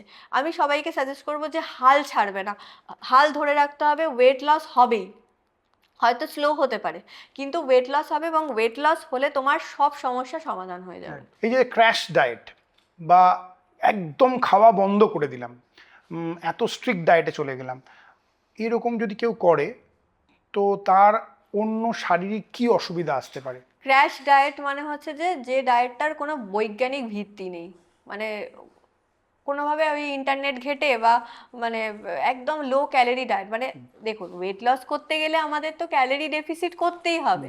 সেটা আমাদের হয়তো সারাদিনে যতটা ক্যালোরি প্রয়োজন, তার থেকে আমি 300 থেকে 500 ক্যালোরি কম খেতে পারি, সেটা বৈজ্ঞানিকভাবে সম্মত। কিন্তু আমি যদি সেটা 800 থেকে 1000 ক্যালোরি আমি কমিয়ে দিচ্ছি, তাহলে সেটা আমাদের নিউট্রিশনাল ডেফিসিয়েন্সি হতে পারে বিভিন্ন ধরনের। এবার ক্র্যাশ ডায়েট করতে গেলে কি খায় মানুষ? স্যুপ খাচ্ছে, স্যালাড খাচ্ছে, এবার সেখানে কোনো ফ্যাট নেই, এবার তুমি কোনো ফ্যাট খাচ্ছ না, তাহলে ফ্যাট না খেলে তোমার হরমোন তৈরি হবে কি করে? তুমি প্রোটিনটাকে বাদ দিয়ে দিচ্ছ, প্রোটিন না খেলে তোমার তো মাসেল লস হবে, তোমার ওয়েট লস তো হচ্ছে, ওয়েট লসের মানে কিন্তু ফ্যাট লস নয়, ফ্যাট লস, মাসেল লস নয়। কিন্তু এই সব ক্ষেত্রে কি হচ্ছে, মাসেল লস হচ্ছে। আপনারা শুনেছেন যে আগে টিউবারকুলোসিস খুব হতো, কাদের হতো, কাদের হতো? যারা ম্যালনিউট্রিশন। এবার এখানে তাই, এবং তারা যে রোগা হচ্ছে, তাদেরকে দেখে রোগা যেটা লাগছে, তাদের দেখে কি খুব সুন্দর লাগছে? লাগছে না। যারা রোগী, অসুস্থ, তারা যখন রোগা হয়ে যাচ্ছে রোগের কারণে, তাদেরকে দেখতে কিন্তু অনেকটাই রুগ্ন লাগছে, ম্যালনারিশ লাগছে। তাদের ক্র্যাশ ডায়েট করলে তাদেরকেও কিন্তু ওই রকম ম্যালনারিশ লাগছে, কারণ তাদের মাসেল লস হচ্ছে, তাদের দেখতে রুগ্ন লাগছে। কিন্তু যখন একটা মানুষ সুস্থ পদ্ধতিতে ভালোভাবে ক্যালোরি ডেফিসিট ডায়েট করছে, যেখানে সব আছে, কার্বোহাইড্রেট আছে, প্রোটিন আছে, ফ্যাট আছে, সমস্ত মাইক্রোনিউট্রিয়েন্টস আছে, তখন কিন্তু তাদের দেখতে ট্রান্সফরমেশন যখন হবে, তারা হাঁ করে লোকে দেখবে যে তাদের ট্রান্সফরমেশন এত সুন্দর হয়েছে। তাদের কিন্তু মাসেল লস হচ্ছে না। একজন ভালো ডায়েটিশিয়ানের কখনোই উদ্দেশ্য হবে না একটা পেশেন্টের মাসেল লস করিয়ে ওয়েট লস করা, তো সেটা সব থেকে ভুল পদ্ধতি ওয়েট লস করানোর। তাই ক্র্যাশ ডায়েট করার জন্য তোমাকে প্রথম কথা হচ্ছে ভাবতে হবে যে তোমার যে নিউট্রিশনাল ডেফিসিয়েন্সি হবে, সেটা তোমার পরবর্তীকালে কতটা ভয়ানক রূপ ধারণ করতে পারে, তুমি তার জন্য তৈরি থাকতে হবে তোমাকে। তুমি ডায়েট করো, প্রপার একজন এক্সপার্টের আন্ডারে থেকে করো, এবং সেখানে সেই ক্যালোরিটা সে মেজার করে দেবে যে তোমার জন্য কতটা প্রয়োজন আছে। জেনারেলি ডায়েট নিয়ে আলোচনা করলেও প্রচুর পডকাস্ট আপনারা অলরেডি পাবেন, হ্যাঁ, যে শুধুমাত্রই ওয়েট লস নিয়ে কথা হয়। আজকে যেহেতু আমরা ইঞ্জেকশনে সবসময় কিছু অন্যরকম করার চেষ্টা করি, আপনারা বুঝলেন যে দেহের কতগুলো গুরুত্বপূর্ণ সমস্যা শুধুমাত্র ওষুধ খেয়ে নয়, আপনি খাদ্যাভ্যাস চেঞ্জ করেও ওটাকে রিভার্স করে দিতে পারে। সে ডায়াবেটিস হোক, পিএমওএস হোক, মেন্টাল হেলথ হোক, বা লিভার ডিজিজ হোক। তো এইটার ব্যাপারে আপনাদেরকে অ্যাওয়্যার করলাম। আর আরও একটা খুব গুরুত্বপূর্ণ জিনিস, পোস্ট প্রেগনেন্সি ওয়েট লস, এটা নিয়ে অনেকে চিন্তিত থাকে। দেখে যারে দীপিকা পাডুকোন তো বেবি ডেলিভার করলো, কি তাড়াতাড়ি রোগা হয়ে গেল, আমার তো 5 বছর বয়স হয়ে গেল বেবির, আমি এখনো রোগা হতে পারলাম না। এটা নিয়ে একটা চিন্তায় থাকে। কেন বর তো রণবীর সিং নয়, না, জোকস অ্যাপার্ট, তো পোস্ট প্রেগনেন্সি ডায়েট কি হতে পারে? আমাদের প্রকৃতির রুল আপনি দেখুন, যে যখন একটা মেয়ে মা হয়, তখন সে প্রেগনেন্সিতে প্রায় 18 থেকে 20 কেজি অ্যাভারেজ ওয়েট গেইন করে। এটা একটা প্রকৃতির নেচার, যে তোমাকে তৈরি করে দিচ্ছে। তুমি যদি খেতেও না পাও, তোমার শিশু তোমার থেকে দুধ পাবে। ওই যে ফ্যাটটা, প্রেগনেন্সির যে ফ্যাটটা, সেটা ভেঙেই কিন্তু দুধ তৈরি হয়। তার জন্য তোমাকে মানে বড় প্লেটে করে করে, বেশি করে করে খাবার খেতে লাগবে না। ল্যাকটেশন টাইমে, মানে ল্যাকটেশন মানে যখন ব্রেস্ট ফিডিং মাদার যে যখন ব্রেস্ট ফিড করছে, ওটাই কিন্তু ওর এক্সারসাইজ, ওতেই ওর ওয়েট লস হবে। এবং যদি সে প্রপারলি ব্রেস্ট ফিড করতে পারে, তাতে কিছুটা ওজন কমবে। এবং ওই যে ফ্যাটটা জমেছিল প্রেগনেন্সির সময়, সঞ্চিত ছিল বাচ্চার জন্য, সেই বাচ্চা দুধ পাবে। একটা ওয়েল টু ডু ফ্যামিলির মা আর একজন গরিব মা যে রাস্তায় থাকেন, দুজনেই বাচ্চাকে দুধ খাওয়াচ্ছে। ওই দুধের কোয়ালিটির কোনো তফাৎ নেই। ওই ওই ওই দুধ আর এই দুধ সেম, বলে না মায়ের দুধের কোনো তুলনা হয় না, তো সেম। তো সেটাই বলছি, সে খাবার যদি খেত, সে হয়তো একবেলা খেয়ে আছে, কিন্তু বাচ্চাকে দুধ খাওয়াতে পারছে, অবশ্যই খাওয়াতে পারবে, সেটা প্রকৃতির নিয়ম। তো ব্রেস্ট মিল্ক যদি আমি খাওয়াই, তাহলে আমার ওয়েট কমবে। এবার ইনিশিয়ালি কমবে, এবার তারপরে কি হচ্ছে, হয়তো সেইভাবে হচ্ছে না, ব্রেস্ট মিল্ক প্রডিউস হচ্ছে না, বা মা হয়তো করতে পারছে না, তো তখন ওজন কমানোর একটা পদ্ধতি আছে। মিনিমাম একটা গ্যাপ লাগে, কিছুদিন পরেই সেটা শুরু করা উচিত, কারণ শরীরকে হিল করতেও তো সময় দিতে হবে, আর তখন সেই সময় ফিজিক্যাল অ্যাক্টিভিটি সেরকমভাবে কেউ করতে পারেন না। তো post pregnancy weight loss after 6 months শুরু করে দিতে পারি। আমি অনেক সময় 3-4 মাস হলেও বলে দিই যে কারণ আমি ল্যাকটেশন ডায়েট দিই। আমি ওই রকম ডায়েট দিই না যে না খেয়ে থাকা, ওই রকম তো ডায়েট দিই না, ল্যাকটেশন ডায়েট দিই, যাতে ব্রেস্ট মিল্কও ইমপ্রুভ হচ্ছে, ওর ব্যালেন্স ডায়েট হবে। মানে ডায়েট মানে তো অনেকেরই কনসেপ্ট রয়েছে না খেয়ে থাকা, ওই ডায়েট তো নয়। প্রেগনেন্সির জন্য আলাদা ডায়েট হয়, যাতে প্রেগনেন্সিতে বাচ্চা সুন্দর সুস্থ থাকে, মা যাতে ভালো করে গ্রো করতে পারে, প্লাসেন্টা যাতে ভালো থাকে, সেটা যেমন ডায়েট হয়। ল্যাকটেশনের ডায়েটও আলাদা হয়, যে ল্যাকটেশনে মা ভালো করে দুধ দিতে পারবে বাচ্চাকে, এবং মাও সুস্থ থাকবে, তো ওজন কমানো শুরু করতে পারে। এবং পোস্ট প্রেগনেন্সিতে অনেকে কী হচ্ছে, একদম মানে এটা আমি কাউকে দোষ দিচ্ছি না, কিন্তু হয় যে সামাজিক কিছু পরিবর্তন হচ্ছে, এবং বাচ্চার দায়িত্ব পুরোটাই অনেকাংশে মায়ের ওপর মানে বর্তিত হয়, এবং তখন সেক্ষেত্রে কিছু মানে হয়তো তারা চাকরি ছেড়ে দিচ্ছে বা অ্যাক্টিভিটি একদম নীল হয়ে গেল, শুধু বাড়িতেই থাকছে, সিডেন্টারি লাইফস্টাইল হয়ে যাচ্ছে, তখনও কিন্তু ওয়েট গেন হওয়ার চান্সেস থাকে। তাছাড়া একটা মেন্টাল সেটব্যাক থাকে, সেটাতেও অনেক সময় আমাদের অনেক বেশি খাওয়া দাওয়া হয়ে যায়। হ্যাঁ, রাত্রিবেলা সারা রাত জেগে দুধ খাওয়াচ্ছে, খিদে পেয়ে যাচ্ছে, উল্টো পাল্টা খেয়ে নিচ্ছে, সেটাতেও অনেক সময় ওয়েট গেন হয়ে যাচ্ছে। তো এই ধরনের ওয়েট গেন হলে তুমি প্রপার এক্সপার্ট ডায়েটিশিয়ানের আন্ডারে থেকে তুমি ওয়েট লস করো না, সবার ওয়েট লস হবে। এত খাওয়া দাওয়া নিয়ে আলোচনা হলো, সব রোগ নিয়ে আলোচনা হলো, আর পেট আসবে না হতে পারে না। তো একটা রোগের কথায় আসি, সেটা হচ্ছে ইরিটেবল বাউল সিনড্রোম। যখন আপনার কাছে কোনো এরকম পেশেন্ট আসে তখন তারা খুব প্রবলেমে থাকে, কারো কারো কনস্টিপেশন, কারো কারো ডায়রিয়া। তো কিভাবে এই ডায়েটটাকে ব্যালেন্স করেন এদের? দেখুন, ইরিটেবল বাউল সিনড্রোম যেটা মানে এমন একটা রোগ যে না কোনো টেস্টে ধরা পড়ে, না ইউএসজিতে ধরা পড়ে, কিন্তু পেশেন্ট ভুগে ভুগে শেষ হয়ে যায়। মানে এতটাই কষ্ট যার হচ্ছে সেই জানে।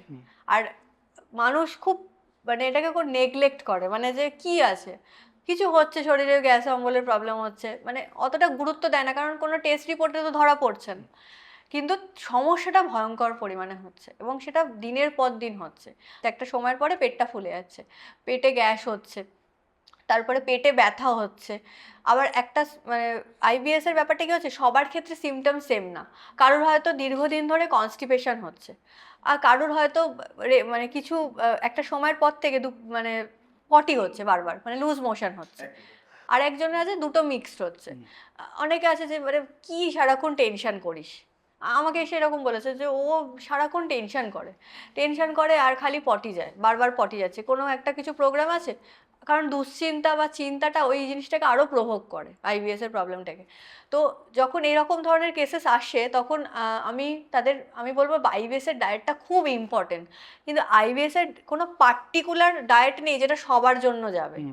আমাদেরকে ভালোভাবে ডিসকাশন করে বুঝতে হবে যে কার কোন খাবারে সমস্যা হচ্ছে, কারণ প্রতিটা পেশেন্টের সেম খাবারের ট্রিগার নয়। আমাকে কোন খাবারের ট্রিগার হচ্ছে সেটাকে আগে আইডেন্টিফাই করতে হবে। এটা নিজে নিজে করা যাবে না, এটা এক্সপার্টের হেল্প লাগবে। আমি বলি একটা ডায়েরি মেনটেন করতে, যে কোন খাবারে অসুবিধা আছে। জেনারেলি যে মেন যে খাবারগুলোতে অসুবিধা হয় সেগুলো হচ্ছে যে মেনলি মিল্ক প্রোডাক্টস, অনেকে ল্যাকটোজ ইন্টলারেন্স থাকে বা ল্যাকটোজে হজম করতে অসুবিধা হয়, তাদের হতে পারে। অনেকের ডাল রাজমা জাতীয় খাবার খেলে অসুবিধা হচ্ছে, আবার অনেকের গ্লুটেন মানে ময়দা বা আটা জাতীয় খাবার খেলে অসুবিধা হচ্ছে। কিন্তু সবারই যে সেম খাবারে অসুবিধা হবে সেটা কিন্তু নয়। যখন আমার কাছে পেশেন্ট আসে তখন আমি পুরো ব্যাপারটা বোঝার চেষ্টা করি, কিছুটা কথা বলার মাধ্যমে আমরা বুঝতে পারি যে কোন কোন খাবারে ওনার ট্রিগার হচ্ছে। সেগুলোকে মানে এমন খাবার দিয়ে করতে হবে যেগুলো সেফ, যেগুলো জেনারেলি বডিকে ইরিটেট করে না। এক ধরনের খাওয়া মানে ডায়েট হয় লো ফোডম্যাপ ডায়েট।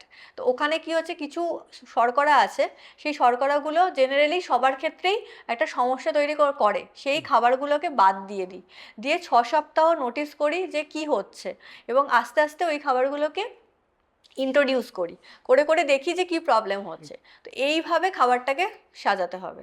এবার বেশি তেল ঝাল খাবার খেতে হবে না, ময়দা রিফাইন্ড খাবার খাবো না, এইগুলো তো সবাই জানি আমরা। কোল্ড ড্রিঙ্কস, তারপর মদ, এগুলো যাতে খাওয়া যায় সেগুলো, এটা জেনারেল সাজেশন। কিন্তু আমাকে প্রথমে চিহ্নিত করতে হবে যে কি প্রবলেম। আর আইবিএস এর অ্যাজ সাচ কোনো মেডিসিন নেই।